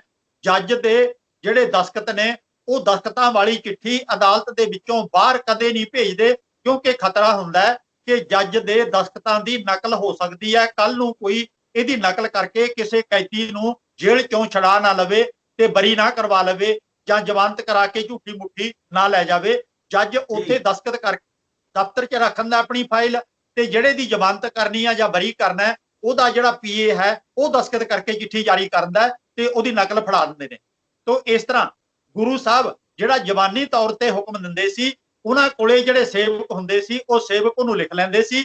ਉਹ ਸੇਵਕ ਫਿਰ ਗੁਰੂ ਸਾਹਿਬ ਦਾ ਨਾਮ ਵਰਤ ਕੇ ਕਿ ਗੁਰੂ ਗੋਬਿੰਦ ਸਿੰਘ ਜੀ ਨੇ ਜਾਂ 7ਵੇਂ ਪਾਤਸ਼ਾਹ ਨੇ ਆਹ ਹੁਕਮ ਕੀਤਾ, ਤੁਸੀਂ ਆਹ ਚੀਜ਼ ਭੇਜ ਦਿਓ, ਆਹ ਤੁਸੀਂ ਕੰਮ ਕਰੋ, ਇਹ ਕੰਮ ਤੁਸੀਂ ਨਾ ਕਰੋ। ਉਹ ਜਿਹੜੀਆਂ ਚਿੱਠੀਆਂ ਸੀ ਉਹਨਾਂ ਚਿੱਠੀਆਂ ਨੂੰ ਸਤਿਕਾਰ ਦੇ ਨਾਲ ਸਿੱਖ ਹੁਕਮਨਾਮਾ ਕਹਿੰਦੇ ਹੁੰਦੇ ਸੀ। ਪਰ ਉਹਨਾਂ ਦੇ ਵਿੱਚ ਡੁਪਲੀਕੇਟ ਹੁਕਮਨਾਮੇ, ਝੂਠੇ ਹੁਕਮਨਾਮੇ ਵੀ ਬਹੁਤ ਸਾਰੇ ਹੈਗੇ ਨੇ। ਇਹ ਡਾਕਟਰ ਗੰਡਾ ਸਿੰਘ ਤੇ ਪਿਆਰਾ ਸਿੰਘ ਪਦਮ ਨੇ ਇਹ ਕਿਤਾਬਾਂ ਹੁਕਮਨਾਮੇ ਇਕੱਠੇ ਕਰਕੇ ਸੰਪਾਦਿਤ ਕੀਤੀਆਂ ਹੋਈਆਂ ਨੇ ਤੇ ਉਹ ਕਿਤਾਬਾਂ ਪੜ੍ਹੀਆਂ ਜਾ ਸਕਦੀਆਂ ਨੇ। ਉਹਨਾਂ ਨੇ ਵੀ ਹਵਾਲੇ ਦਿੱਤੇ ਹੋਏ ਨੇ ਕਿ ਇਹੋ ਜਿਹੀਆਂ ਚਿੱਠੀਆਂ ਵੀ ਹੈਗੀਆਂ ਨੇ ਜਿਹੜੀਆਂ ਕਿ ਉਤੋਂ ਦੋ ਮੈਨੂੰ ਤੋਤੇ ਭੇਜ ਦਿਓ, ਨੌਵੇਂ ਪਾਤਸ਼ਾਹ ਕਹਿੰਦੇ ਨੇ ਮੈਨੂੰ ਤੋਤੇ ਭੇਜ ਦਿਓ। ਇਹ ਤੋਤੇ ਭੇਜਣ ਵਾਲੀ ਕਿਹੜੀ ਗੱਲ ਹੋਈ? ਤਾਂ ਇਸੇ ਤਰ੍ਹਾਂ ਮੈਨੂੰ ਇਹਨਾਂ ਸੋਨਾ ਭੇਜ ਦਿਓ, ਇਹ ਗੁਰੂ ਸਾਹਿਬ ਸੋਨਾ ਥੋੜਾ ਮੰਗਣਗੇ। ਇਹ ਕਿਤੇ ਉਹਨਾਂ ਵੱਲੋਂ ਜਾਂ ਤਾਂ ਸੇਵਕ ਸੀ, ਉਹਨਾਂ ਸੇਵਕਾਂ ਵੱਲੋਂ ਚਿੱਠੀ ਕਿਤੇ ਲਿਖੀ ਗਈ, ਜਾਂ ਫਿਰ ਕਿਸੇ ਨੇ ਬਾਅਦ ਦੇ ਵਿੱਚ ਗੁਰੂ ਦਾ ਨਾਮ ਵਰਤ ਕੇ ਚਿੱਠੀਆਂ ਲਿਖ ਦਿੱਤੀਆਂ। ਇਹੋ ਜਿਹੀਆਂ ਹਲਕੇ ਪੱਧਰ ਦੀਆਂ ਚਿੱਠੀਆਂ ਦਾ ਗੁਰੂ ਸਾਹਿਬ ਨਾਲ ਕੋਈ ਸੰਬੰਧ ਨਹੀਂ ਹੈ। ਇਹਨਾਂ ਦੇ ਵਿੱਚ ਮਿਲਾਵਟ ਵੀ ਹੋਈ ਹੈ। ਰਹੀ ਗੱਲ ਅਕਾਲ ਤਖਤ ਦੀ, ਅਕਾਲ ਤਖਤ ਦਾ ਅਤੇ ਪੰਜਾਂ ਪਿਆਰਿਆਂ ਦਾ ਗੁਰੂ ਸਾਹਿਬ ਦੇ ਜ਼ਮਾਨੇ 'ਚ ਕੋਈ ਰੋਲ ਨਹੀਂ ਸੀ। ਪੰਜ ਪਿਆਰੇ ਜਿਹੜੇ ਸਾਜੇ ਗਏ ਸੀ ਉਹ ਸਿੱਖਾਂ ਨੂੰ ਖੰਡੇ ਕੀ ਪਹਲ ਦੇ ਕੇ ਫੌਜ ਦੇ ਵਿੱਚ ਭਰਤੀ ਕਰਨ ਦਾ ਇੱਕ ਢੰਗ ਸੀ, ਤਾਂ ਕਿ ਉਹਨਾਂ ਦਾ ਇਮਤਿਹਾਨ ਲੈ ਕੇ ਤਿਆਰੀ ਕਰਵਾ ਕੇ ਕਸਮ ਚੁਕਵਾ ਕੇ ਜਦੋਂ ਉਹਨਾਂ ਨੇ ਹਥਿਆਰ ਸਿੱਖ ਲਏ, ਘੋੜ ਸਵਾਰੀ ਸਿੱਖ ਲਈ, ਸਾਰੀਆਂ ਮੁਸ਼ਕਲਾਂ ਝੱਲਣ ਦਾ ਪਰਨ ਲੈ ਲਿਆ, ਤੇ ਫਿਰ ਉਹਨਾਂ ਨੂੰ ਉਹ ਖੰਡੇ ਕੀ ਪਹਲ ਛਕਾ ਦਿੰਦੇ ਸੀ। ਉਹ ਪੰਜ ਪਿਆਰਿਆਂ ਦਾ ਇਹੋ ਹੀ ਕੰਮ ਸੀ, ਹੁਕਮਨਾਮਾ ਜਾਰੀ ਕਰਨ ਦਾ। ਕਦੇ ਵੀ ਪੰਜਾਂ ਪਿਆਰਿਆਂ ਵੱਲੋਂ ਪੁਰਾਣੇ ਸਮੇਂ ਦਾ ਲਿਖਤ ਸਾਨੂੰ ਇਤਿਹਾਸ ਨਹੀਂ ਮਿਲਦਾ, ਤੇ ਨਾ ਅਕਾਲ ਤਖਤ ਦੇ ਜਥੇਦਾਰ ਨੂੰ ਇਹੋ ਜਿਹਾ ਗੁਰੂ ਸਾਹਿਬ ਨੇ ਕੋਈ ਅਧਿਕਾਰ ਦਿੱਤਾ ਹੈ। ਇਹ ਬਾਅਦ ਦੇ ਵਿੱਚ ਪੁਜਾਰੀ ਤਬਕੇ ਨੇ ਸਾਡੇ ਸਿਰ ਦੇ ਉੱਤੇ ਬਿਠਾਏ ਨੇ। ਅੱਜ ਤਾਂ ਪੰਜ ਪਿਆਰੇ ਵੀ ਕਿੰਨੀ ਕਿਸਮ ਦੇ ਹੋ ਗਏ ਨੇ, ਤੇ ਤਖਤਾਂ ਦੇ ਜਥੇਦਾਰ ਵੀ ਬਹੁਤ ਸਾਰੇ ਹੋ ਗਏ ਨੇ। ਉਹ ਤਾਂ ਆਪਸ ਚ ਵੀ ਉਹਨਾਂ ਦੀ ਮਰਿਆਦਾ ਨਹੀਂ ਮਿਲਦੀ। ਇੱਥੋਂ ਤੱਕ 5 7 10 ਪਿਆਰੇ ਤਾਂ ਇੱਥੇ ਐਵੇਂ ਅਵਾਰਾ ਤੁਰੇ ਫਿਰਦੇ ਨੇ, ਜਿਹਨਾਂ ਨੂੰ ਚੁਣਤਾ ਦਿੰਦੇ ਨੇ, ਪਰ ਉਹਨਾਂ ਕੋਲੇ ਗੱਲ ਹੀ ਕੋਈ ਨਹੀਂ। ਤੇ ਫਿਰ ਪਟਨਾ ਸਾਹਿਬ ਦਾ, ਹਜੂਰ ਸਾਹਿਬ ਦਾ, ਉਹਨਾਂ ਦੀ ਆਪੋ ਆਪਣੀ ਮਰਿਆਦਾ ਤੁਰੀ ਫਿਰਦੀ ਹੈ। ਤੇ ਇਹ ਇਹੋ ਜਿਹਾ ਇੱਕ ਸਾਰਾ ਸਿੱਖਾਂ ਦਾ ਇਹ ਕਹਿ ਲਈਏ ਜਲੂਸ ਕੱਢ ਕੇ ਰੱਖ ਦਿੱਤਾ ਇਹਨਾਂ ਲੋਕਾਂ ਨੇ। ਗੁਰਬਾਣੀ ਪਿੱਛੇ ਛੱਡ ਦਿੱਤੀ। ਇਹ ਪੰਜ ਪਿਆਰੇ, ਆ ਅਕਾਲ ਤਖਤ ਅਤੇ ਹੋਰ ਬਹੁਤ ਕੁਝ ਉਹ ਸਾਡੇ ਅੱਗੇ ਲਿਆ ਦਿੱਤਾ। ਹੁਕਮਨਾਮੇ ਵਗੈਰਾ ਵੀ ਗੁਰੂ ਸਾਹਿਬ ਦੇ ਨਾਮ ਤੇ ਬਹੁਤ ਸਾਰੇ ਡੁਪਲੀਕੇਟ ਹੈਗੇ ਨੇ। ਅੱਜ ਸਾਡੇ ਵਾਸਤੇ ਸਭ ਤੋਂ ਉੱਤਮ ਦਰਜੇ ਦਾ ਹੁਕਮਨਾਮਾ ਜਿਹੜਾ ਮੰਨਣ ਯੋਗ ਹੈ ਉਹ ਗੁਰਬਾਣੀ ਹੈ। ਇਹਨੂੰ ਆਪਣੀ ਜ਼ਿੰਦਗੀ 'ਚ ਢਾਲੀਏ। ਪੁਰਾਣੀਆਂ ਜਿਹੜੇ ਹੁਕਮਨਾਮੇ ਨੇ ਉਹ ਲਿਖਤਾਂ ਨੇ, ਪਤਾ ਨਹੀਂ ਉਹਨਾਂ ਦੇ ਵਿੱਚ ਕਿੰਨੀ ਸੱਚਾਈ ਹੈ, ਉਹ ਤਾਂ ਖੋਜ ਦਾ ਵਿਸ਼ਾ ਹੈ। ਪਰ ਗੁਰਬਾਣੀ ਤਾਂ ਨਿਰੋਲ ਸੱਚ ਸਾਡੇ ਕੋਲੇ ਮੌਜੂਦ ਹੈ। ਆਪਾਂ ਗੁਰਬਾਣੀ ਨੂੰ ਆਪਣੀ ਜ਼ਿੰਦਗੀ 'ਚ ਲਾਗੂ ਕਰੀਏ। ਇਹਦੇ ਨਾਲ ਜੁੜਦਾ ਪ੍ਰੋਫੈਸਰ ਸਾਹਿਬ ਇੱਕ ਸਵਾਲ ਹੋਰ ਹੈ। ਅਕਾਲ ਤਖਤ ਦਾ ਜਿਹੜਾ ਹੁਕਮਨਾਮਾ ਅਸੀਂ ਦੇਖਿਆ, ਜਦੋਂ ਰਾਮ ਰਹੀਮ ਦੇ ਬਾਰੇ ਗੱਲ ਚਰਚਾ ਚੱਲੀ ਤਾਂ ਉਦੋਂ ਕਿਹਾ ਗਿਆ ਵੀ ਰਾਮ ਰਹੀਮ ਦੇ ਨਾਲ ਕਿਸੇ ਨੇ ਰੋਟੀ ਬੇਟੀ ਦੀ ਸਾਂਝ ਨਹੀਂ ਰੱਖਣੀ, ਯਾਨੀ ਕਿ ਉਹਨੂੰ ਸਿੱਖ ਪੰਥ ਦੇ ਵਿੱਚੋਂ ਵੱਖਰਾ ਕਰਨ ਦੇ ਲਈ, ਜਾਂ ਜੇ ਕੋਈ ਅੰਮ੍ਰਿਤਧਾਰੀ ਹੈ ਜਿਵੇਂ ਤੁਹਾਡੇ ਨਾਲ ਵੀ ਹੋਇਆ, ਜਾਂ ਆਪਾਂ ਹਰਨੇਕ ਸਿੰਘ ਨਿਊਜ਼ੀਲੈਂਡ ਵਾਲਿਆਂ ਦੀ ਗੱਲ ਕਰੀਏ ਉਹਨਾਂ ਨਾਲ ਵੀ ਹੋਇਆ, ਹੋਰ ਵੀ ਕਈਆਂ ਨੂੰ, ਸੁੱਚਾ ਸਿੰਘ ਲੰਗਾਹ ਹੋਣਾ ਨੂੰ ਪੰਥ ਦੇ ਵਿੱਚੋਂ ਛੇਕਣ ਦੇ ਲਈ ਇਹਦਾ ਸਹਾਰਾ ਲਿਆ ਗਿਆ। ਕੀ ਸਾਡੀ ਕੌਮ ਦੇ ਵਿੱਚ ਕਦੇ, ਸਾਡੇ ਪੰਥ ਦੇ ਵਿੱਚ ਗੁਰੂ ਸਾਹਿਬ ਦੀ ਜਿਹੜੀ ਇਹ ਵਿਚਾਰਧਾਰਾ, ਇਹਦੇ ਵਿੱਚ ਕਦੇ ਇਹੋ ਜਿਹਾ ਦੌਰ ਰਿਹਾ ਹੋਊਗਾ ਜਦੋਂ ਸਿੱਖ ਬਣਨ ਦੇ ਲਈ ਕੋਈ ਅੰਮ੍ਰਿਤ ਛਕਣਾ ਪੈਂਦਾ ਹੋਣਾ ਵੀ ਮੈਂ ਗੁਰੂ ਸਾਹਿਬ ਮੈਂ ਤੁਹਾਡੇ ਨਾਲ ਜੁੜਨਾ ਚਾਹੁੰਦਾ, ਉਹਦੇ ਲਈ ਕੋਈ ਤਰੀਕਾ ਹੋਵੇ, ਤੇ ਫਿਰ ਜੇ ਉਹਨੂੰ ਬਾਹਰ ਕੱਢਣਾ ਹੋਵੇ, ਨਾ ਆਪਣੀ ਟੀਮ ਦੇ ਵਿੱਚ ਰੱਖਣਾ ਹੋਵੇ, ਤੇ ਏਦਾਂ ਚਿੱਠੀ ਲਿਖੀ ਜਾਂਦੀ ਹੋਵੇ ਕਦੇ ਵੀ ਤੂੰ ਸਿੱਖ ਬਣਨਾ ਹੈ ਤਾਂ ਆਹ ਵਿਧੀ ਹੈ, ਜੇ ਤੈਨੂੰ ਕੱਢਣਾ ਅਸੀਂ ਐਂ ਕੱਢ ਦਿਆਂਗੇ। ਲਿਖਤ ਰੂਪ ਦੇ ਵਿੱਚ ਸਾਨੂੰ ਇਹੋ ਜਿਹਾ ਕੁਝ ਵੀ ਨਹੀਂ ਮਿਲਦਾ। ਜਿਹੜਾ ਵੀ ਗੁਰਬਾਣੀ ਪੜ੍ਹ ਕੇ ਆਪਣੇ ਮਨੋਂ ਗੁਰਬਾਣੀ ਨੂੰ ਸਵੀਕਾਰ ਕਰਦਾ ਹੈ ਤੇ ਇਹ ਐਲਾਨ ਕਰਦਾ ਹੈ ਕਿ ਮੈਂ ਸਿੱਖ ਧਰਮ ਨੂੰ ਪ੍ਰਵਾਨ ਕਰਦਾ, ਗੁਰਬਾਣੀ ਦੇ ਅਨੁਸਾਰ ਆਪਣੀ ਜ਼ਿੰਦਗੀ ਬਤੀਤ ਕਰਾਂਗਾ, ਇਹੋ ਹੀ ਸਾਡਾ ਸਭ ਤੋਂ ਹੁਕਮਨਾਮਾ ਵੱਡਾ ਹੈ। ਇਹ ਪਿਛਲੇ ਸਮੇਂ 'ਚ ਸਹਿਜਧਾਰੀਆਂ ਦਾ ਅਤੇ ਅੰਮ੍ਰਿਤਧਾਰੀਆਂ ਦਾ ਇੱਕ ਝਗੜਾ ਚੱਲਿਆ ਸੀ ਵੋਟਾਂ ਦੇ ਵੇਲੇ 2011-12 ਦੇ ਵਿੱਚ। ਉਹ ਅਜੇ ਤੱਕ ਵੀ ਅਦਾਲਤਾਂ ਦੇ ਵਿੱਚ ਮੁਕੱਦਮੇ ਚੱਲ ਰਹੇ ਨੇ। ਤੇ ਜੇ ਉਹ ਬੰਦੇ ਜਿਹੜੇ ਕਿ ਸਹਿਜਧਾਰੀ ਨੇ, ਖੰਡੇ ਕੀ ਪਹਲ ਉਹਨਾਂ ਨੇ ਨਹੀਂ ਲਈ, ਉਹ ਵੱਡੀ ਗਿਣਤੀ ਦੇ ਵਿੱਚ ਉਹਨਾਂ ਨੂੰ ਪੰਥ ਦੇ ਵਿੱਚ ਮੰਨਿਆ ਨਹੀਂ ਜਾ ਰਿਹਾ। ਇਹ ਕਹਿ ਦਿੱਤਾ ਗਿਆ ਕਿ ਉਹ ਸਿੱਖ ਨਹੀਂ ਹੈਗੇ, ਤੇ ਉਹਨਾਂ ਨੇ ਮੁਕੱਦਮਾ ਕਰ ਦਿੱਤਾ ਕਿ ਅਸੀਂ ਸਿੱਖ ਹਾਂ। ਜਿਹੜਾ ਬੰਦਾ ਅਦਾਲਤਾਂ ਤੱਕ ਵੀ ਬੇਨਤੀ ਕਰਨੀ ਚਾਹੁੰਦਾ ਤੇ ਸ਼ਰੇਆਮ ਅਖਬਾਰਾਂ ਰਾਹੀਂ ਕਹਿੰਦਾ ਹੈ ਕਿ ਮੈਂ ਸਿੱਖ ਹਾਂ, ਤੇ ਸਾਡੇ ਇਹਨਾਂ ਤਖਤਾਂ ਤੇ ਬੈਠੇ ਅਕਾਲੀ ਦਲ ਅਤੇ ਸਾਡੇ ਜਥੇਦਾਰ ਇਹ ਕਹਿੰਦੇ ਨੇ ਤੁਸੀਂ ਸਿੱਖ ਨਹੀਂ ਹੈਗੇ, ਅਦਾਲਤਾਂ ਦੇ ਵਿੱਚ ਕੇਸ ਚੱਲ ਰਹੇ ਨੇ ਇਹਨਾਂ ਗੱਲਾਂ ਦੇ। ਇੱਥੇ ਸ਼ਕਲੋ ਸੂਰਤ ਜਾਂ ਖੰਡੇ ਕੀ ਪਹਲ ਇਹਨੂੰ ਪਾਸੇ ਕਰਕੇ ਇਹ ਕਰਨਾ ਚਾਹੀਦਾ ਹੈ ਕਿ ਜਿਹੜਾ ਵੀ ਗੁਰੂ ਗ੍ਰੰਥ ਸਾਹਿਬ ਨੂੰ ਆਪਣਾ ਗੁਰੂ ਸਵੀਕਾਰ ਕਰਦਾ ਹੈ ਉਹਨੂੰ ਕਿਸੇ ਕੋਲੋਂ ਲਾਇਸੈਂਸ ਲੈਣ ਦੀ ਲੋੜ ਨਹੀਂ ਹੈ। ਆਪਣਾ ਜੀਵਨ ਗੁਰਬਾਣੀ ਅਨੁਸਾਰ ਬਤੀਤ ਕਰੇ ਤੇ ਉਹਨੂੰ ਸਿੱਖ ਮੰਨਿਆ ਜਾਊਗਾ। ਔਰ ਜਿਹੜੇ ਭਾਈ ਅੱਜ ਇਹ ਕਹਿੰਦੇ ਨੇ ਤੁਸੀਂ ਸਾਨੂੰ ਸਿੱਖ ਮੰਨੋ, ਉਹਨਾਂ ਨੂੰ ਵੀ ਜਥੇਦਾਰ ਕੋਲੋਂ ਜਾਂ ਅਕਾਲੀ ਦਲ ਕੋਲੋਂ ਜਾਂ ਸ਼੍ਰੋਮਣੀ ਕਮੇਟੀ ਕੋਲੋਂ ਲਾਇਸੈਂਸ ਲੈਣ ਦੀ ਲੋੜ ਨਹੀਂ। ਇਹਨਾਂ ਨੇ ਬਹੁਤ ਨੁਕਸਾਨ ਕਰ ਦਿੱਤਾ ਹੈ। ਤੇ ਇਹ ਜਿਹੜੇ ਜਥੇਦਾਰ ਨੇ, ਜਿਹੜਾ ਤਾਕਤਵਰ ਅਕਾਲੀ ਦਲ ਹੁੰਦਾ ਹੈ ਉਹ ਉਹਦੇ ਅਧੀਨ ਹੁੰਦੇ ਨੇ, ਤੇ ਸ਼੍ਰੋਮਣੀ ਕਮੇਟੀ ਵੀ ਉਸੇ ਦੇ ਅਧੀਨ ਹੁੰਦਾ ਹੈ। ਲੰਮੇ ਸਮੇਂ ਤੋਂ ਇਸੇ ਤਰ੍ਹਾਂ ਚੱਲਦਾ ਆ ਰਿਹਾ ਹੈ। ਇਹਨਾਂ ਨੇ ਨਿਰੰਕਾਰੀਆਂ ਨੂੰ ਪੰਥ ਚੋਂ ਛੇਕ ਕੇ ਤੋੜ ਤੜਾਵਾ ਕਰ ਦਿੱਤਾ, ਬਹੁਤ ਨੁਕਸਾਨ ਕੀਤਾ। ਤੇ 1982 ਦੇ ਵਿੱਚ ਨਿਰੰਕਾਰੀਆਂ ਦੇ ਮੁਖੀ ਵੱਲੋਂ ਇਹ ਬਕਾਇਦਾ ਲਿਖਤੀ ਚਿੱਠੀ ਆਈ ਸੀ ਅਕਾਲ ਤਖਤ ਦੇ ਜਥੇਦਾਰ ਨੂੰ ਕਿ ਸਾਡੀ ਕਿਤਾਬ ਅਵਤਾਰ ਬਾਣੀ ਨੂੰ ਤੁਸੀਂ ਕਹਿੰਦੇ ਹੋ ਇਹ ਗਲਤ ਹੈ, ਤੁਸੀਂ ਆਪਣੇ ਵਿਦਵਾਨਾਂ ਦੀ ਕਮੇਟੀ ਬਣਾ ਕੇ ਸਾਨੂੰ ਸੁਝਾਅ ਦਿਓ ਕਿ ਇਸ ਕਿਤਾਬ ਦੇ ਵਿੱਚ ਆਹ ਗਲਤੀਆਂ ਨੇ, ਅਸੀਂ ਗਲਤੀਆਂ ਦੂਰ ਕਰ ਲਵਾਂਗੇ, ਅਸੀਂ ਮਾਫੀ ਮੰਗਦੇ ਹਾਂ, ਜੇ ਕੋਈ ਸਾਤੋਂ ਗਲਤੀ ਹੋਈ ਹੈ ਸਾਨੂੰ ਪੰਥ ਦੇ ਵੀ ਸ਼ਾਮਲ ਕਰ ਲਿਆ ਜਾਵੇ। ਤਾਂ ਜਥੇਦਾਰ ਦਾ ਇਥੋਂ ਹੁਕਮ ਗਿਆ ਕਿ ਤੁਸੀਂ ਆਪ ਆ ਕੇ ਅਕਾਲ ਤਖਤ ਤੇ ਹਾਜ਼ਰ ਹੋ ਕੇ ਮਾਫੀ ਮੰਗੋ। ਉਹ ਕਹਿਣ ਲੱਗਿਆ ਪਹਿਲਾਂ ਮੇਰਾ ਪਿਓ ਹਰਦੇਵ ਸਿੰਘ ਨੇ ਆਖਿਆ ਕਿ ਮੇਰਾ ਪਿਤਾ ਤੁਸੀਂ ਕਤਲ ਕਰ ਦਿੱਤਾ, ਇੱਥੇ ਮੈਨੂੰ ਵੀ ਆਏ ਨੂੰ ਮਾਰ ਦਿਓਗੇ, ਮੈਂ ਅਕਾਲ ਤਖਤ ਤੇ ਨਹੀਂ ਆਵਾਂਗਾ, ਜੇ ਇਸ ਤਰ੍ਹਾਂ ਤੁਸੀਂ ਮਾਫ ਕਰਨਾ ਤਾਂ ਕਰ ਦਿਓ। ਇਹਨਾਂ ਨੇ ਉਹਨਾਂ ਨੂੰ ਵੀ ਮਾਫੀ ਮੰਗਣ ਵਾਲਿਆਂ ਨੂੰ ਵੀ ਮਾਫ ਨਹੀਂ ਕੀਤਾ। ਤੇ ਫਿਰ ਹੋਰ ਜਿਹੜੇ ਅਕਾਲ ਤਖਤ ਤੇ ਕਾਬਜ ਨੇ, ਅਕਾਲੀ ਦਲ ਵਾਲੇ ਨੇ, ਉਹ ਭਾਵੇਂ ਸਿਗਟਾਂ ਬੀੜੀਆਂ ਵਾਲਿਆਂ ਕਾਰਖਾਨੇਦਾਰਾਂ ਤੋਂ, ਉਹ ਭਾਵੇਂ ਉਹਨਾਂ ਤੋਂ ਚੋਣ ਫੰਡ ਲੈ ਲੈਣ, 7 ਲੱਖ ਰੁਪਈਆ ਅਕਾਲੀ ਦਲ ਬਾਦਲ ਨੇ ਜਿਹੜੀਆਂ ਤੰਬਾਕੂ ਕੰਪਨੀਆਂ ਨੇ ਉਹਨਾਂ ਤੋਂ ਚੋਣ ਫੰਡ ਲਿਆ ਤੇ ਜਥੇਦਾਰਾਂ ਦੇ ਸਿਰ ਤੇ ਜੂੰ ਨਹੀਂ ਸਰਕੀ।